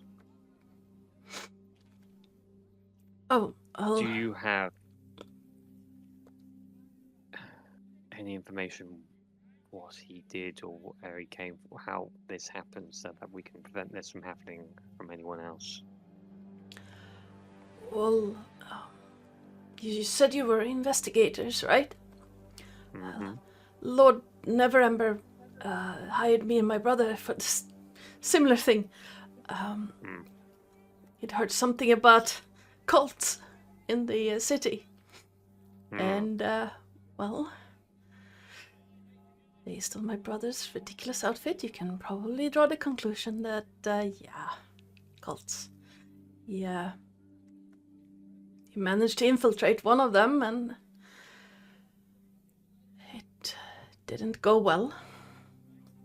I was supposed to meet him here, and, well, I met him. He can't share his information anymore. Does anyone have speak to undead? Anyone? No. Okay. No. Fine. What kind of clothes does the brother have on? That was gonna be my question. From a quick glance, the way she's holding him, you can't really see much, but he's wearing what looks like a set of very plain, pale gray robes held together by a very simple brown belt. It has a gray hood attached to it. No shoes. And he is not wearing any form of gloves. You can see a little bit of what looks like a linen shirt poking out from under the sleeve of the robes. And he seems to be memorize every single detail. Alright. He seems to be wearing a deep brown leather trousers as well. Okay. Did you find him like this, or? Yeah, I found him just behind this rock here. We were supposed to meet in this corner. We've met like this for days now. But I guess he was found out. He had this on him. Sorry. And she's gonna hold up what at first looks like a bone white marble. And then she turns it and you see a green iris on it. And you realize it's a desiccated eyeball. He was holding this for some reason. I don't know why. Nock will take out her hand to hold it. She places the eyeball in your hand. Player question: what is a desiccated eyeball? An eyeball when all the liquids have been drained from it. Oh, lovely! It's Okay. dried. Fun, right? Like a raisin. Yeah. Wonderful. Yeah. Is- With an is it his- iris. Oh, is it his eye? No. Okay. He seems to have both his eyes. Well, based on the his eyes are closed, but based on the fullness, he has both. Yeah. Does this have any link to a particular cult? Well, I can think of several that deals with eyes. What is that guy's name? Gods of Hurt. Toril.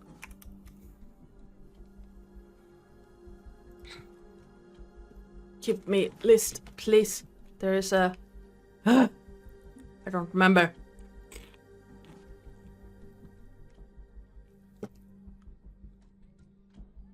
Why can't I remember the name of the god of knowledge? Brain. Is it in the DMG maybe? I used to know all the names of the gods here because I was obsessed, but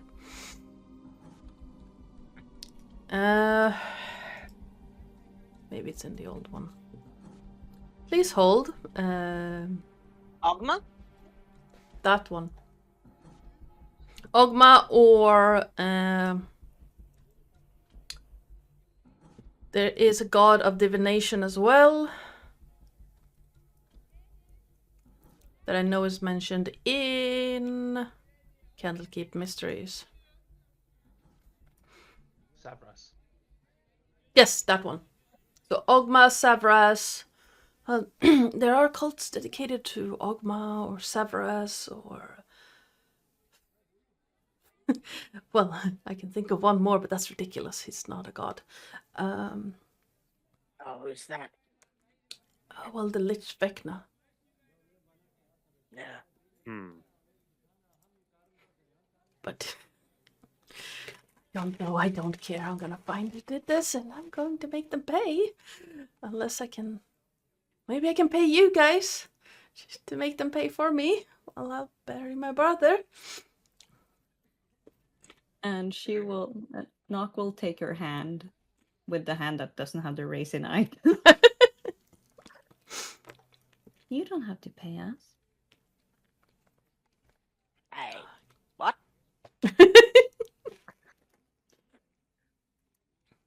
Well,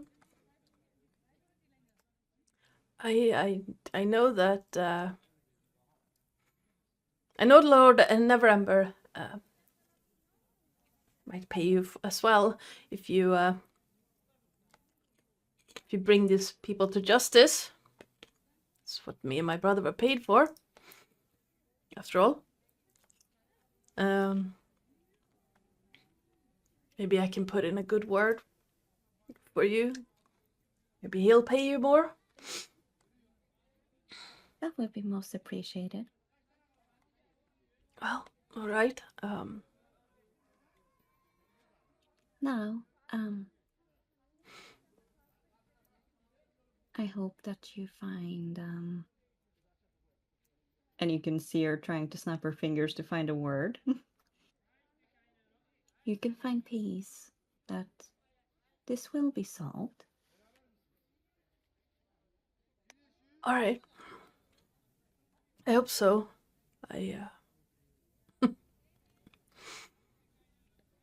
Focus your time on mourning. We will figure out who did this. Thank you. I'll once I've dealt with this, I'll make sure Lord Neverember knows. Well, mine and my brother's employment are over, I guess. Unless you find any information that I can work off of, so I can make. No, never mind. I'll have something for you if you can bring whoever did this to justice. Don't know what yet, but something.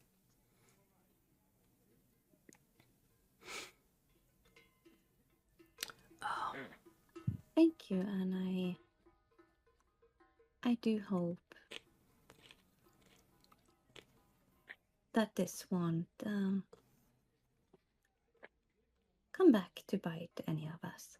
And she will walk away a little bit, and she will disguise self to look just like the brother and walk into the crowd.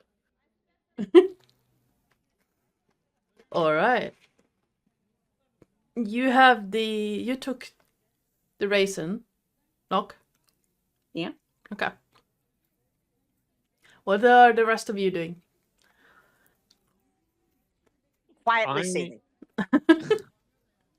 I'm going to have a look in the area to see if there's anything that is out of place that could link to what has happened. All right. Give me a survival check, because that is tracking. Ooh, I have a +4 for that. Nice. All right. 16.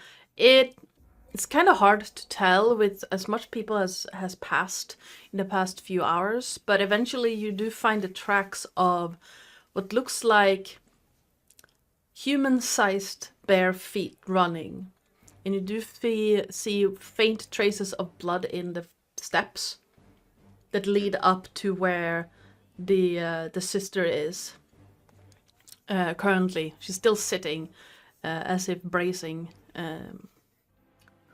and right in step you see lighter but booted feet, like tracks of booted feet following. The way the footsteps are placed, you get that. Well, it's quite easy to conclude that they must have come afterwards, otherwise they would have been tripping on top of each other, but not like no hesitation really, and not like running steps, more like quick walking. Meanwhile, the footsteps of the bare feet were running. They seem to lead away in towards the crowds, and you quite quickly lose in the throng of people. You can't really follow the steps or the tracks. Can I examine his feet to see if he's either got like a cut that's caused the blood, or whether he's good in something? Yeah, absolutely. I say with a 16, you see that his he didn't seem to have stood in anything. It looks like he was running barefoot on stone, so his feet got a bit cut up as he was fleeing from something.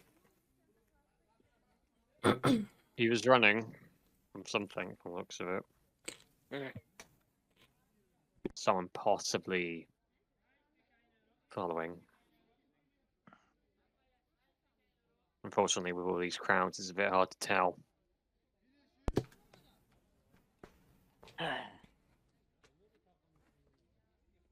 Well.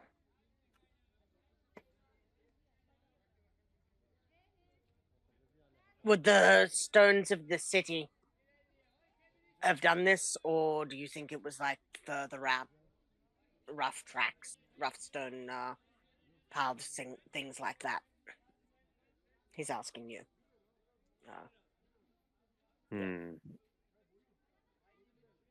Would Falcraft be able to kind of ascertain whether this was like more damage from outside the city, or are we even close to like the city borders here? You are currently pretty close to the center of the city right now, and Okay.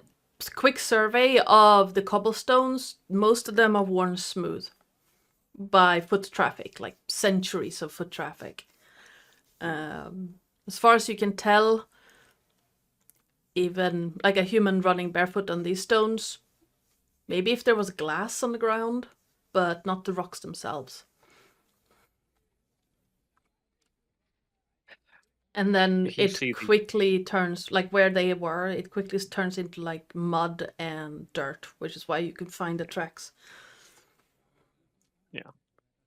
If you look closely at these cobblestones here, they are smooth. They Unlikely wouldn't, to yeah, they unlikely wouldn't to cause damage. Yeah, they wouldn't wreck a human's feet. So this damage must have been caused elsewhere. Whether it was outside the city, I don't know. But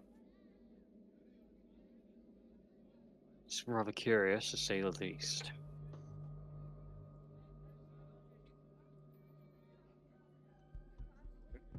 All right, the sun. Well, as Nock is going to disappear off into the crowd disguised as the brother, I will attempt to follow as stealthily as I can and attempt to blend in with the crowd just so I can keep an eye on her. All right. Absolutely. Give me a stealth check.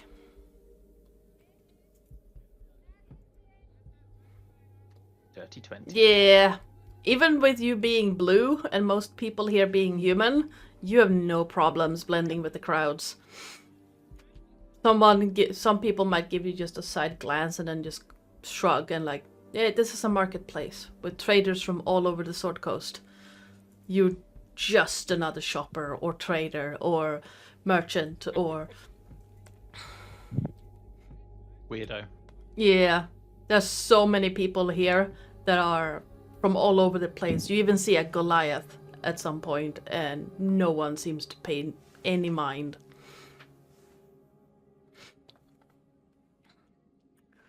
Perfect. Yes, so I'm going to follow close behind just to keep an eye on her. All right. Knock. Hello. As you are walking through the crowds, wearing the robes and looks of the brother, give me a... Your passive perception is 14, right? 14. Yes. You feel something on the side of the raisin, the eye raisin.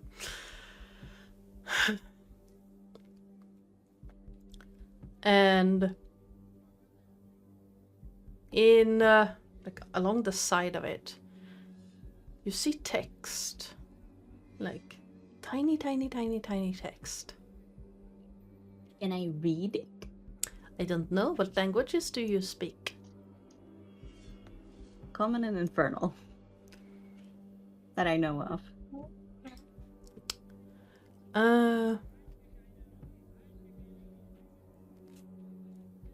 You can...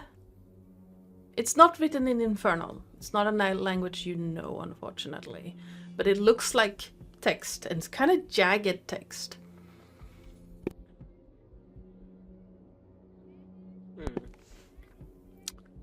Can she figure out what kind of language it is? You can give me a history or arcana check.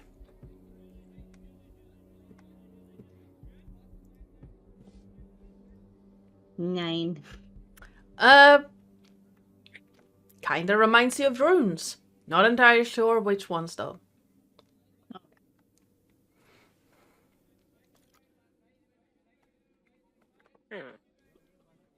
Looks like some form of magic runes, but you have no idea what they say. So she will go around the marketplace, just waiting for someone to notice her of interest, but she will pass by.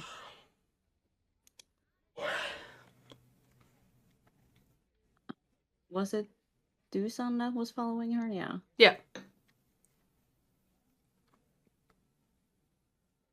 Would she know that Dusan is following her? That's the question.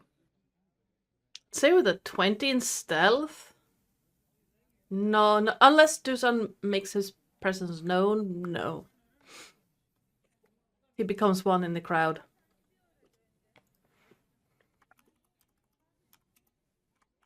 Then she would pass by the alleyway to see if the Falcon Charles is still there. Huh? She would pass by the alleyway. There was an alleyway down to where they went, right? The area. Oh no, you mean where the siblings were? Yes.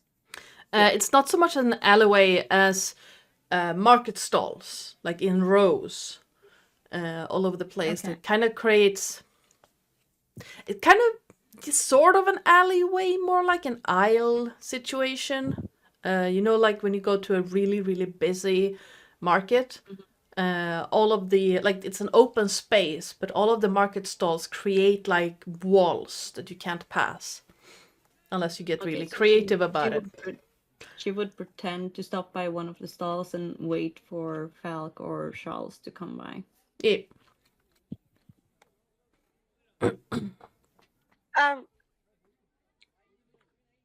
Yeah, Charles would probably approach. Just tick along the.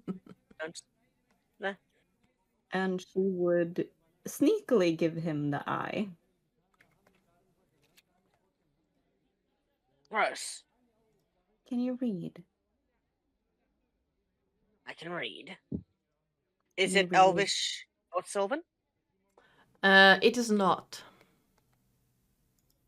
Sorry, love. Not a language I understand.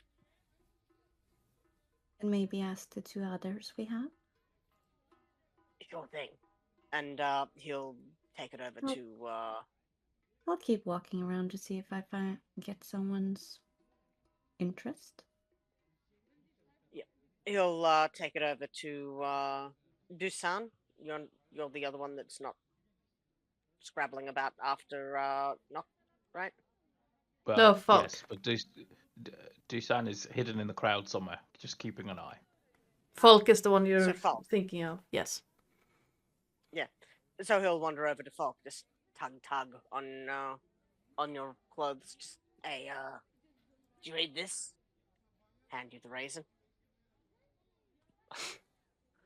I understand common or draconic. It is.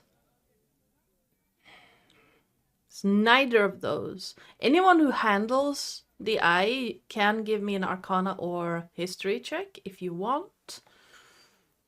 The text is neither of those. It's not draconic. I've got no idea. It Magic is not forte. looks like gibberish. There's like a spider crawling on 16. it. Charles, you've been around the block a few times. You've stabbed a few He's people. been the block a few times. He's been the block a few times. The executioner's block, the chopping block, you know. It looks like some form of spell work. And it looks to be in primordial. A language you do not speak, but you have read. Guess who's the last person and the one they can't find? I'm sorry. But it looks like magic runes, and it looks like some form of. You've recognized the way it's written as some form of divination spell,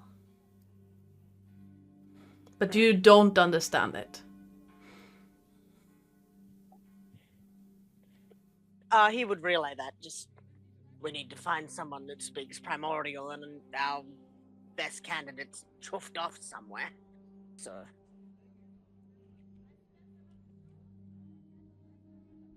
Can I look among the crowd to see if I can find anyone blue? You can give me a perception check. You need to beat a 20. I will do that too. I got no clue.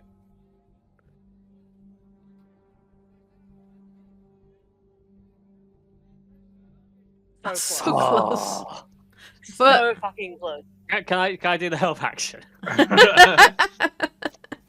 Well, seeing as are you making it obvious that you are looking for Dusan? I'd say this, Charles. For a moment, you think it's Dusan, and you react to that. I'm not going to tell you how, because that's your job. But it turns out to be a bit of blue fabric hanging from a market stall. Yeah, I think he scrambles over there, and goes to sort of find him to tug, and realizes that it's a piece of blue fabric and pretends that nothing happened there. Sort of side-eye market stall to see what's going on there. Like he didn't just do something stupid. You know, like cats when they get embarrassed. Yes. Given that they appear to be scrambling to find me, I will just kind of slide up next to Charles as he's battering away and pretending to not have attempted to run after a piece of fabric, and just kind of bend down and whisper into his ear, "Looking for me?" Oh, fuck. Yes. You read this shriveled thing, please? Sure. And I attempt to read it. All right. This is where I'd find where to pass. In the text, it's kind of jagged, a little bit hard to read, but you recognize it as a dialect of primordial. Your dialect of primordial would be Auran, which is the air. This seems to be in Ignan, but it's a dialect of primordial. And the text says, "Hail the Undying." Vecna! You're muted. What would you like me to roll for me to suddenly drop the eye and stand bolt upright? A history, arcana, or religion check.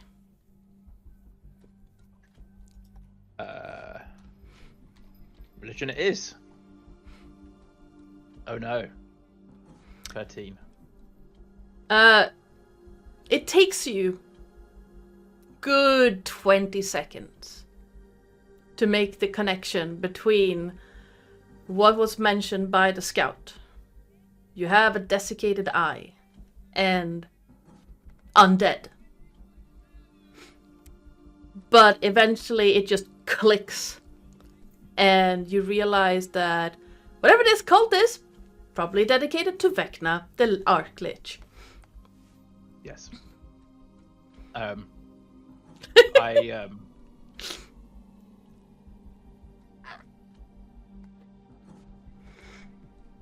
I see mentally, so just to stop for a moment. Mentally I'm sitting there going, it's entirely coincidental that I created a character that's missing his right hand. And that we are teasing a Vecna moment here. Anyway, sorry, carry on. I giggled something fierce when you said that. I was like, yes. Oh god, it's a good job it's not Ferrin that's here, because Ferrin, one of my arrow characters, doesn't have his left eye. Oh no. That would have been funny. Yes, it would have been very funny. Yes. So as he's bending down to look at this eye, he then puts it all together, and he kind of stands bolt upright and drops the eye raisin on the floor. Can I try to And- catch it before it gets rolls away? Well, you can give me a dex save. What were you going to do, son? And he just kind of slowly starts walking over to where Falk is. Yeah, you managed to catch it just as before it hits the ground. And as Charles Charles catches it he kind of then bodily picks Charles up without his permission, and then kind of walks towards Falk. Where is Nog? Oh no, they lost her. I believe somewhere in the crowd. So the eye says, what did it say again? Sorry. Hail the Undying. Yes, hail the Undying. And given everything else that has been said so far today, it's highly likely that this cult is devoted to Vecna. As you as you say that out loud, Dusan, the eye flares up. And from where the iris is, you see a tiny little beam of green light just shoot towards a location, direction. Just And Charles the eye is going appears to be a laser pointer. Charles, seeing this, hearing Vecna, is going to hawk that thing as far as he can throw it if someone doesn't stop him. Oh, yeah, no, Dusan will stop you.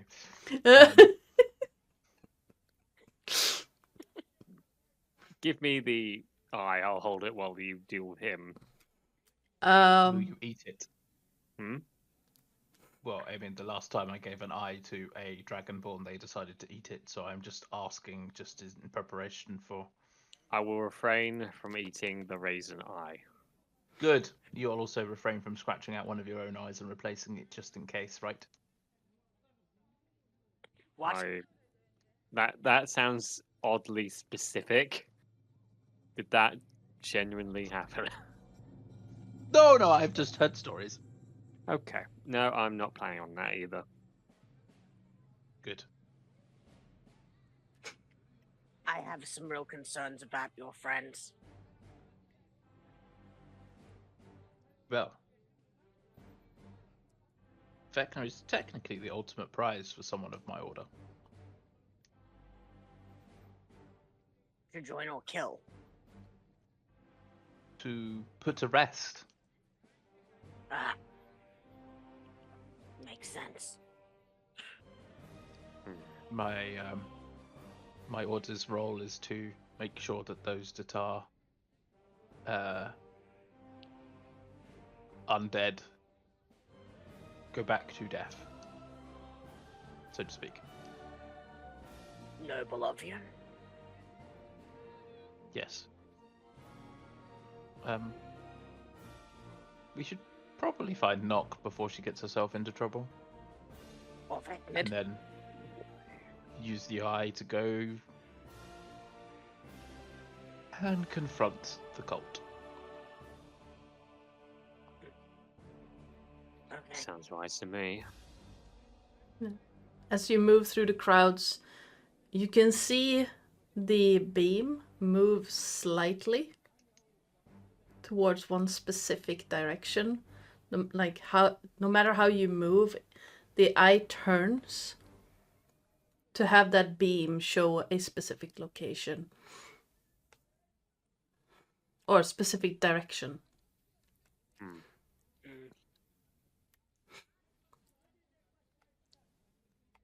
I'm assuming it's pointing us to where the entrance of wherever this, if there is an entrance to this cult, I'm guessing this is where it is.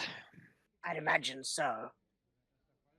Well, let's grab the lass and see what we can do. Agreed.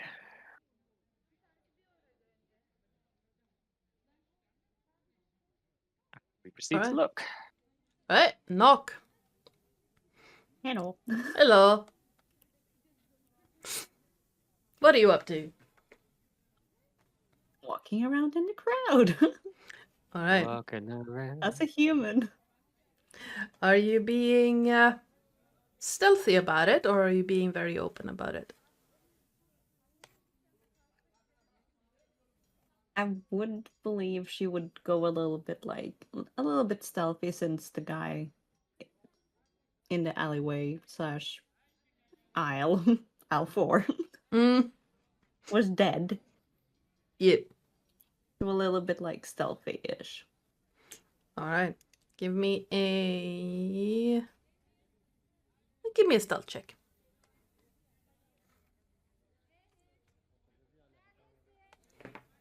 — 19. Well,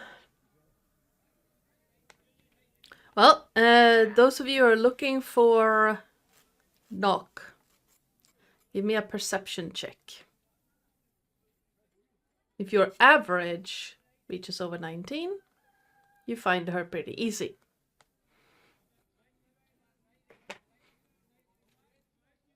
No. No. Okay. Yeah. Once the cursory glances and the attempts to find her happen, I say, why don't we meet over there? And I point in the general direction of where the eye is pointing in, say, 10 minutes. And we split up and go through the crowd and bodily remove the heads of every single person that might be here. I could. There is a possibility that I could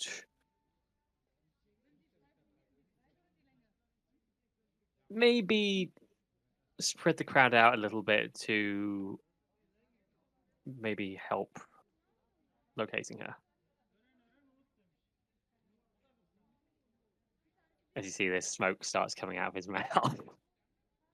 We would like the market to be intact. I'm not going to set anything on fire. I don't believe you. I'm aiming directly up. All Okay, right. I like but, this plan. I Do really you like think? I- this plan. Do you feel that would be a good idea or not? Because I wouldn't. I don't want to. I would be mildly concerned about the concept of disturbing the peace. I don't care if it's a good idea or not. I like this idea. Well, just give me a moment, and I distance myself from him. All right. Though I I'm am made going. of wood, if that hits me, I'm gonna stab you in the hamstring.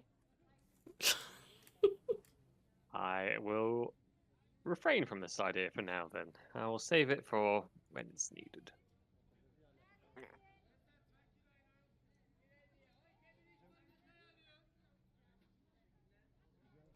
All right. I Then. return to your side.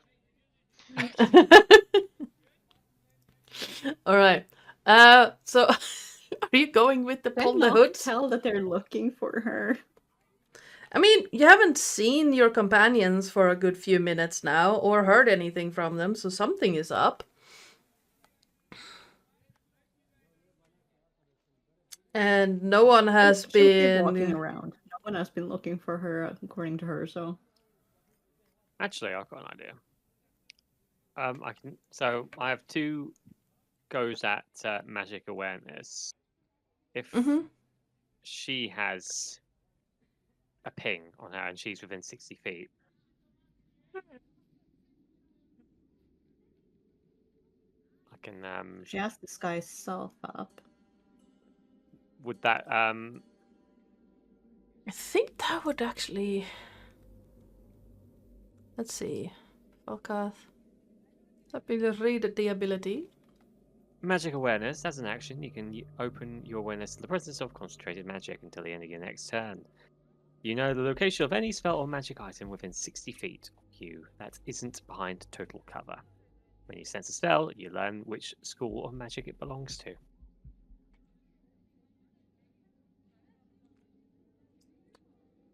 Yeah, it would ping.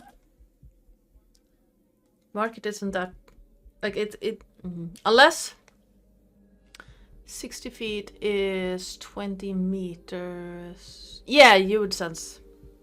You would sense a lot of pings, but one of them would be a spell. That is not like you using that. You would ping off like magic trinkets from time to time in the market, but only one direct spell. And you would immediately ping it as illusion because you learned the School of Magic as well. And you know that she cast disguise or some form of disguise on herself. Okay, I found her. Oh, good.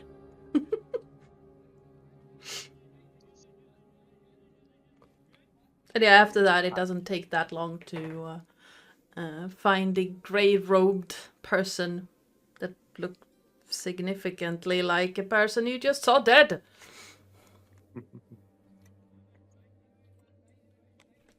You also ping off the eye that's currently playing laser pointer. Well, that's unsurprising. So you point in the general direction of Knock, then, do you? Yes. Excellent. Dusan sets off in a quick pursuit to try and chase her down. For a second, I thought you were going to say, I will- Dusan, away! I will take after him. I Tick, follow tick, along tick, as well. Alright. Tick, tick, tick, tick, tick. It takes maybe 5 minutes of dodging and weaving before you catch up. Knock, we have a clue that is quite literally pointing us in a direction we must go. Oh, that is handy. Does that mean I can drop this? Indeed. Drop what? Please do. She Spell. drops the disguise self in the middle of the crowd.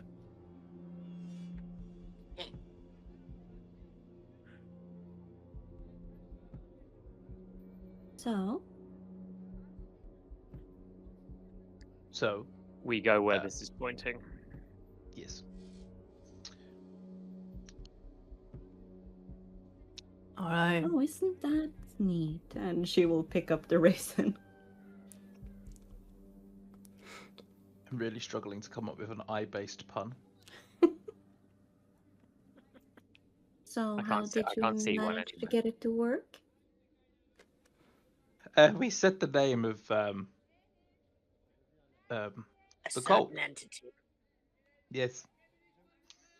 And it allowed us to see the right direction to go. It's the best I can do. My brain's not working. So you managed to read it, I presume? Well, it's in a different dialect to one I am used to, but I managed to get through most of the wording. Yes.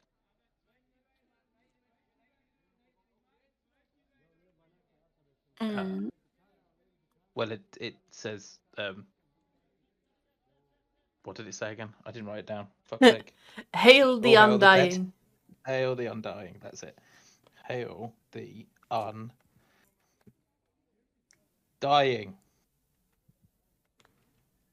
Triple underline. Yes, it says hail the undying. Although it says it in Ignis, like the language of fire, whereas I read the language of air. But it's close enough, and you can kind of get them if you translate does via does Aquan. not understand this is Vecna. Give me a. Well, you can give me a history, arcana, or religion check.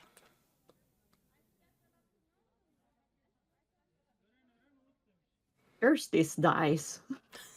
Okay, I'm changing dice. Well, I'm guessing that you don't really make that connection until you're told about the connection.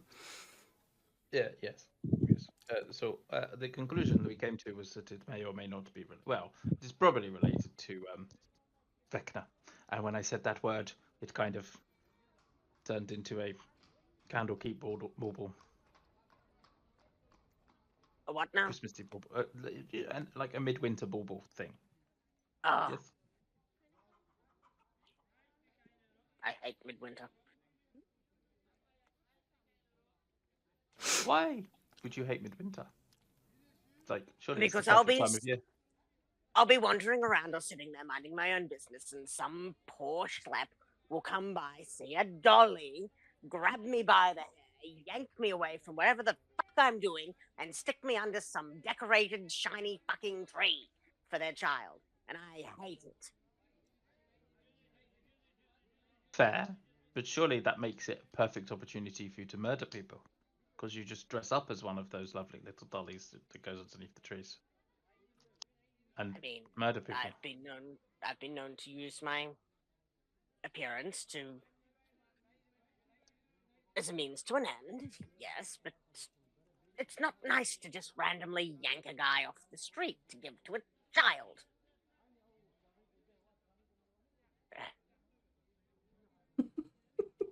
Okay.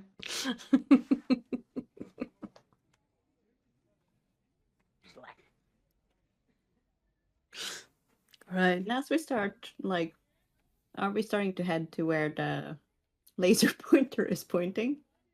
Tick, tick, tick, tick, tick, tick, tick, tick, tick. Yes.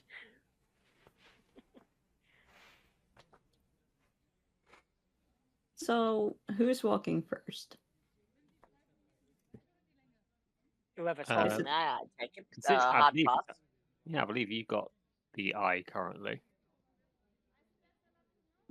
Okay. Do I roll a sleight of hand for that, Joe? You would, yes. For the love of God, please.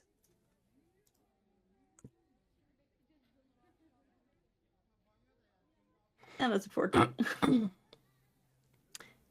You do manage to sort of secret the eye away, though it's kind of hard to concentrate with a green beam glaring down into your face. And then towards the direction. It basically looks like you just shoved a lantern up on top of your head. Yay. And it seems to be like you're moving through the streets An alley is leading north away from the market, and that beam seems to be just showing you exactly where you need to go, generally. Like it keeps locked on one specific direction. And about 20 minutes of wandering around, you come to an alley that is just absolutely covered in rubble and a broken down wall to one side and what looks like a collection of carts and broken doors and crates and barrels that have just been piled in one of the corners, almost like, yeah, we've cleaned the streets, but we're gonna leave it here. It's out of the way. We don't have to care about it for now. And you see rats scurrying between these stones and crates, and you hear the squeaking and click, click, clacking of tiny claws on cobblestone. And at the back of this alley, toward like on the side of the broken wall, you see what looks like a pile of boards that have been just set up against what is left of the wall. And the eye seems to be pointing towards this pile of boards. And just behind the boards you see a dark tunnel opening up into the depths below.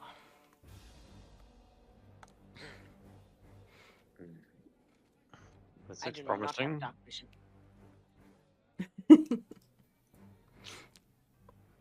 Do I have dark Looks vision? like we're going underground.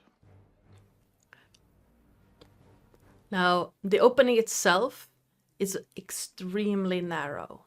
It's barely 5 feet wide and about 8 feet tall. So you're gonna have to be single file. What is your marching order? The one with the eye first, most likely. It might be worth maybe me going first. You know, I'm tanky You if see there's in the anything. dark. No! Then maybe I should go I could first. Oh, you can't see in the dark. That's notable. I can't see in the dark either. Can you? Hang on, hang on, hang on, hang on.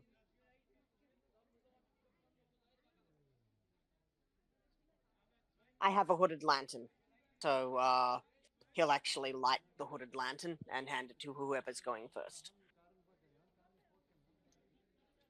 All right. Well, now you have no excuse, do you, Falk? You might as well go first then. Sounds like a plan. This is where I figure out how to do that. All right. Light. I'll follow relatively close behind. I'll actually come up the rear. Would you now? I don't think I'd fit. I'm small. I'm not that small.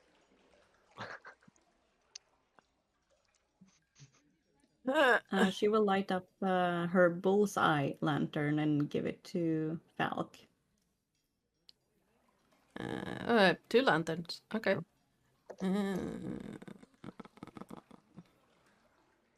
Just me trying to figure out how that worked. Now we're just gonna give you some light. Okay, what's the light radius of the lantern? A hooded lantern casts bright light in a 30-foot radius and dim for an additional 30 feet.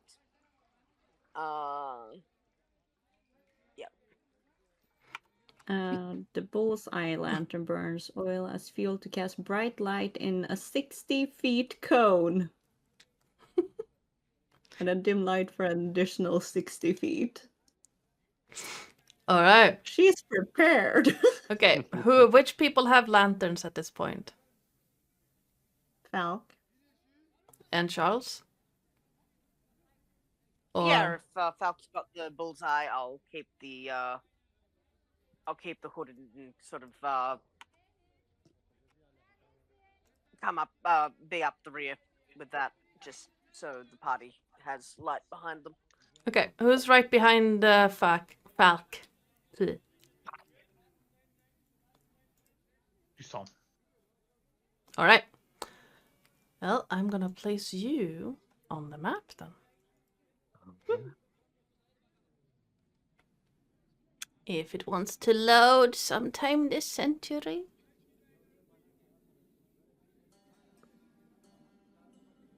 Wow, it's being slow today. Okay, it's fine. Oh my god, that's so small.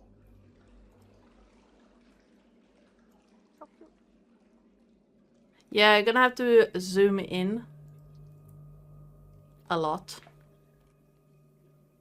Oh my goodness. Yeah, I see this now. Ooh, Lee. There we go. Also, if I just drop dead here, it's from the cuteness of my puppy. Don't worry about it. All right, you find yourselves in a tunnel, very narrow tunnel that is absolutely filled with broken stones, and you see footprints, bloodied footprints, leading out of this tunnel. And Falk, you quickly realize probably here where the man cut his feet. This tracks. Quite literally. There we go.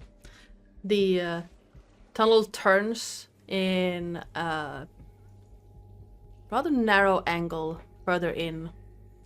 And let me... Where is it? There it is.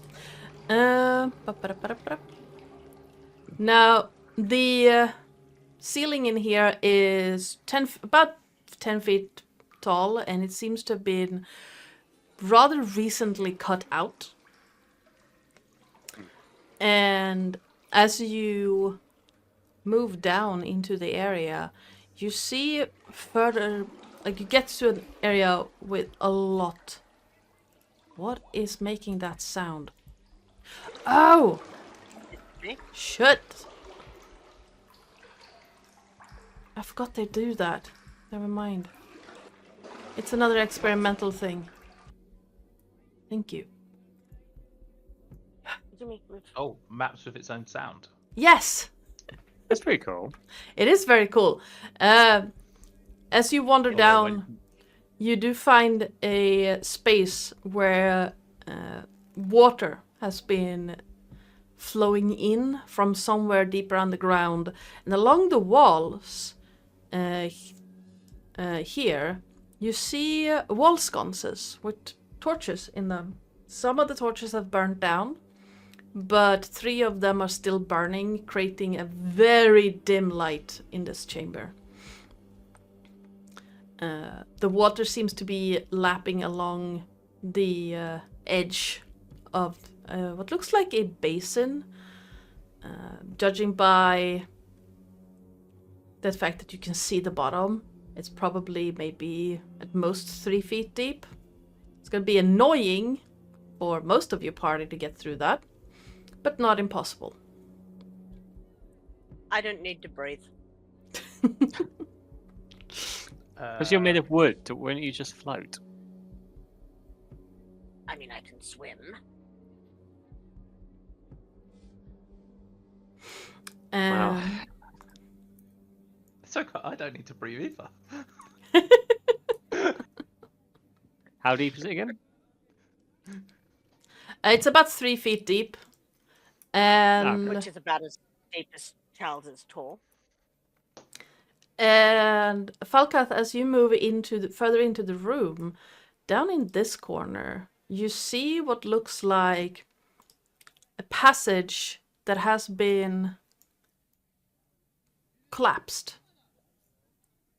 It's kind of hard to tell exactly from where you were going or where you were standing, but as you move closer, you can see that it seems to have been intentionally collapsed. I tell if it's recent or not. Give me a survival check. God damn it, my rolls are so bad. It's hard to tell. The grime on the ground is thick. It doesn't seem to have any footprints or anything like that around it. But and dust has settled on the entire area, so it's really hard to tell how recent it was. You can judge that it's probably collapsed intentionally based on the shape of it. This was collapsed intentionally. Don't know how long ago, but something important must have been behind here. But that means we'll have to go that way, and I motion to the water. Okay then. So I hope no one is afraid of water. I'm not. Shall My we? bandages and me aren't the biggest fan of water. Would you like to ride on my back?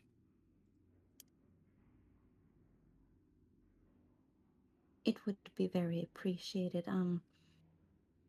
I don't know if it's discriminating since I have read that something called a centaur is against it.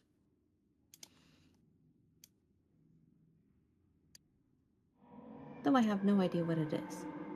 Centaur are you familiar of this creature called a horse? That I do know what is. Okay. A centaur is think of it like a human Yes. cut off at the waist, and from the waist down, it's a horse body. So the torso of the human and top of the human is like the horse's neck and head. I see. As in replaces the horse's neck and head. I can't speak for all centaur, but I assume that, well, for centaur in general, but it might be a case of some people don't mind, some of them don't mind, some of them do. If someone needs a lift through something, I'm happy to lift them through it.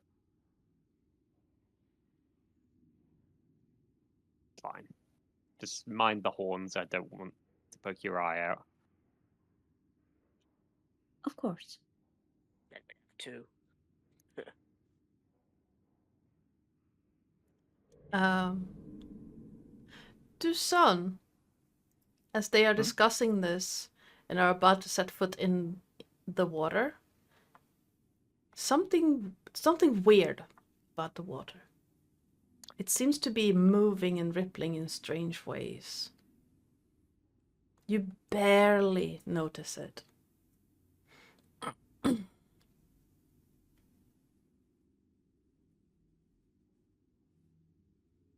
There may be something in this water. Well, Oh. I mean, it's shifting in a weird way. It's not quite behaving like normal water. Give me a second. not ideal. No. Can I peer at it more closely to see if I can discern what might be in it? Absolutely, you can give me a perception or survival check. Dirty 20. Nice.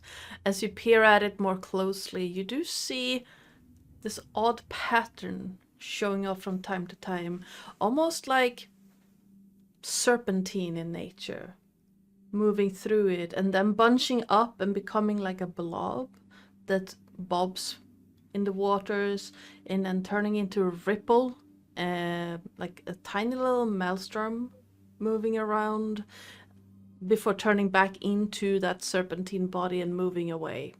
It's a rather large creature, and it's moving slowly, as if trying really hard to not be noticed. Would everyone be ready for a fight? Yeah, Boys? what is it? First of all, What? what's in there? but I can't really tell what it is. But it looks as though it's quite large and serpentine in nature. And I was just about to throw Right. one of these at it. And from inside his robe, he pulls out one of his darts. Before you Alright. do that, let me try something. Yeah. And he's going Sure. to upend one of his bottle of oil into the water, and then pull out his tinderbox and give you all a wink. Alright. You're setting the water on fire? Yes. Alright. As you set the water on fire, you hear a screeching sound that there's not a chance in any hell my microphone is gonna pick up if I attempt it. And out of the water, like the water itself, combined with this burning oil, seems to create this spinning, almost, I want to say whirlwind, but this is water. Whirlpool. Thank you. Whirlpool. Yes, a whirlpool. And a creature that immediately hits the ceiling with its head, towers over the four of you. And I need you all to roll initiative. Initiative.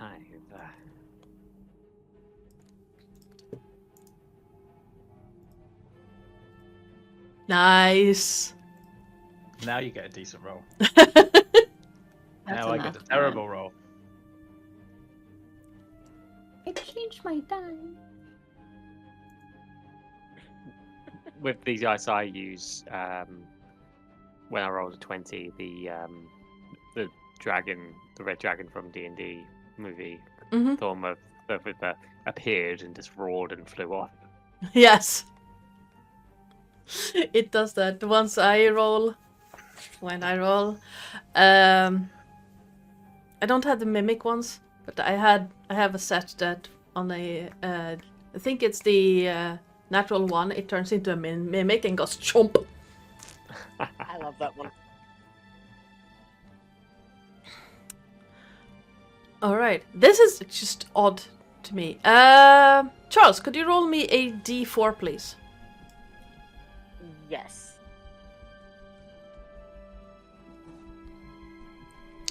Alright, it's gonna start with 2 less damage, or 2 less health, because that's the thing you did. Because apparently water elemental things are not immune to fire. Go with the funk. I know. Alright, Falkath, you're up first. Okay, so very interesting. I am. First of all, I am going to rage. Alright. Now, this whole area in the water is difficult terrain. So your movement speed is halved. Charles, if you get into the water, you have to swim. Understood. Okay, so whereabouts is the elemental here? Is it just like this whole? It's yeah, it's that whole thing. And it's like a water spout that's just towering above. Its head is hitting the ceiling because the ceiling is 10 feet tall. Okay. With that in mind, I am going to take a step here. Oh, there you go. I see him. Yes. Just magically he appears from the void, and I am going to make an attack. My great axe +6. And when I attack, I've also got to do like a wild, I believe a Yes, wild when surge. when you rage, you do a wild magic thing. You roll on your table. It's different Oh, from the okay. sorceress. Wild Where magic. do I do that? So Is that something on here, or is that something I roll separately? it should say you should have the table on your under features and traits. Features and traits. It should say Special traits. under rage. Reference. Nope, hold on. Reckless Path. attack, danger sense. Wild search. Magical There it is. Where? Okay. Okay, you. There we go. Okay, I got it. And then 1d8. So I got a 5, which is whenever a creature hits you with an attack roll before your rage ends, that creature takes 1d6 force damage as magic unleashes. Nice. That is one of the really good Very- ones. That one and the teleportation one are the really good ones. Nice. I can get used to this. And I take an attack with my great axe. Unfortunately, a 5 does not hit as your great axe slices through the water and seemingly you see a few drops fly away. Oh no, that was Oh no! Yes, oh, never mind. Yeah. Yeah. so I did say to this hit them. is- Okay. Oh, my 25 does hit, however. Thank God for that, eh? Yeah. 8 damage. All right. Same description. Your axe cleaves through, and you can see some of the drops fly away from it. But you notice that your great axe does not do as much damage as you expect it to. And it seems to the water seems to stitch itself back together as you pass through. You've done some damage, but not nearly as much as you expected it to do. Okay. Suppose that's me done. All right, Charles. Charles is sort of wandering along the bank here until he can actually see the creature, and on sight of it, Falk is within melee of it. Yep. So he is going to take out his short bow All right. and fire at the creature. He'll also snack attack, basically. Snack attack. That's a nat 20 for 27, Nice. which means that's Double the die. 2d6. Yes, Huh? 2d6 plus your modifier. Yep. And 2d6 plus 5, so that's 5 plus 5 is 10, plus sneak attack, which is another 2d6. Do I double sneak attack? yes. So I roll another 4d6. And rogue's crit, man. Which is 11 on top of the 10 before, so 21 damage. All right. to the Your creature. your arrow strikes true and sails through this creature. You see it rip a part of the water loose as it splatters against the wall. But from your experience, Charles, that arrow should have done more damage. There's not much I can do about that. But you did a good chunk of damage. It should have done more, Thanks. though, from what you know. Oh well, can't be helped. You still have bonus action and some movement left, I think. Bonus action. Actions. Now, you are small, so you can pass through the space of a medium or larger creature without problems. So he's going to use bonus action hide and hop up behind this rock here. All right. This is Cunning action, that is. It is an intelligent creature.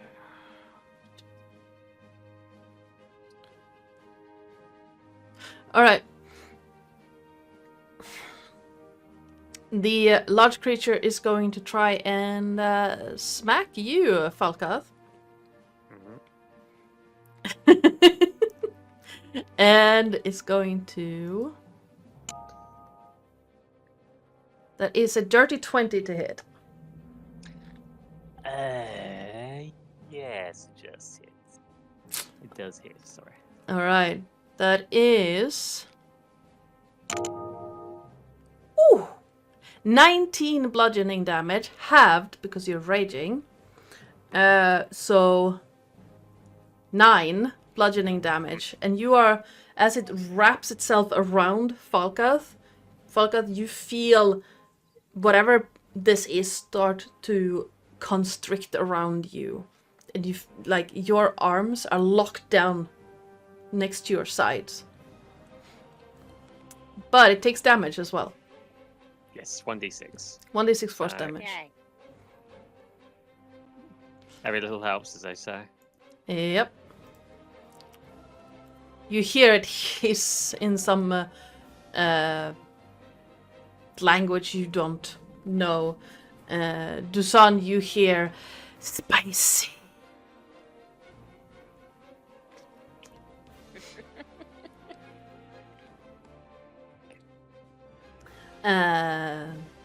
It is a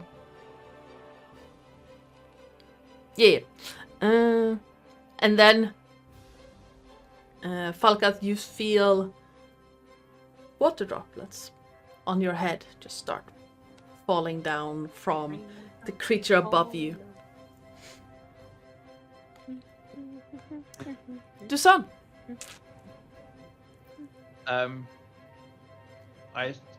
Can I make the assumption that I recognize this as a water elemental?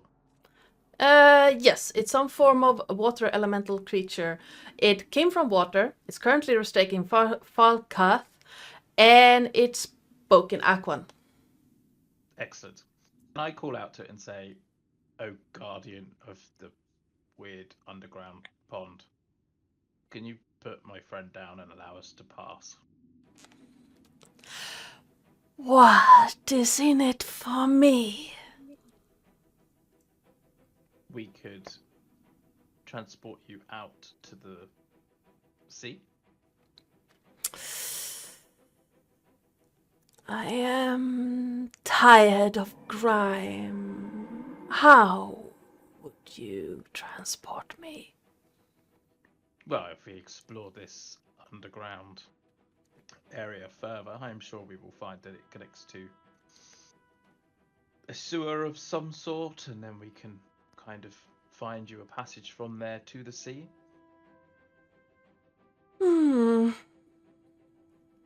Sounds tempting.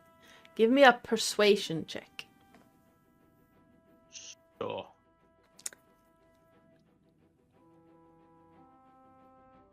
That's performance. So it is. Doesn't matter because it's the same modifier. Fair enough. If you're willing to accept a 13. Absolutely. Can't read. It seems to stop for a moment. And Falcath, you start feeling the constriction let go slightly. Dusan, you hear, or all of you hear, but Dusan, you understand. I will let go of your friend if you free me from this grimy pool. I'm sure we will endeavour to do so. We won't be able to do so immediately, however. We need to explore underground first. But I will convince my friends here that we will need to come back and free you. I accept your terms for now. Thank you. Know that I hunger. Well, if we're lucky, given what we are down here to investigate, we might be able to bring you something to feed on. What do you feed on again, my friend? Living things. Perfect. Well, they don't have to be living when you bring them. They just have to be fresh. I'm sure we could manage that. It's gonna start unwrapping from Falcath, and then Falcath, you feel a pat on your head as the water elemental fades back into the waters. For now. But What the ever-living fuck was that? that was a water elemental, and I have convinced it to enable us to have some safe passage in favor of us attempting to free it from this location. And Will it fit in a water skin? I was going to To be think fair, that. I should have asked that question at the time. I didn't quite. We might be able to come back and do that. It would like to be fed first, so it would like a fresh body to eat. So we could always do that on the way back, hopefully. I hope everyone doesn't mind me having a conversation with the water elemental and agreeing a course of action without everybody else's input. But I mean, it's considering it's been trapped here for however long, I feel like it's It's promising very it free. kind of you. I don't suppose it would eat rations.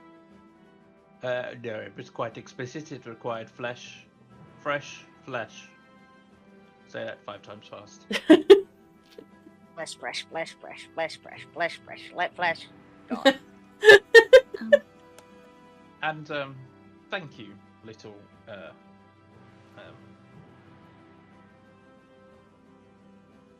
fuck me. Boy.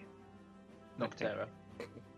You have at least partially inspired me in today in how you have treated some of the others, and I thought it was an opportunity to mirror some of your compassion. Yes. And she will look over to Falk. Is he very soaked? Oh yeah, absolutely drenched. I mean, give it a minute, and he might I think he will try and raise his body temperature up, like he's got flames in his mouth, and he's gonna Suddenly dry start himself off. steaming. All right. And Be like as Falk is currently steaming off slightly algae-scented water in this dark and dingy cavern slash... Not even sure what this was once was. Speaking words today. We fade out from these catacombs, out of Neverwinter, and out of this session. Nice.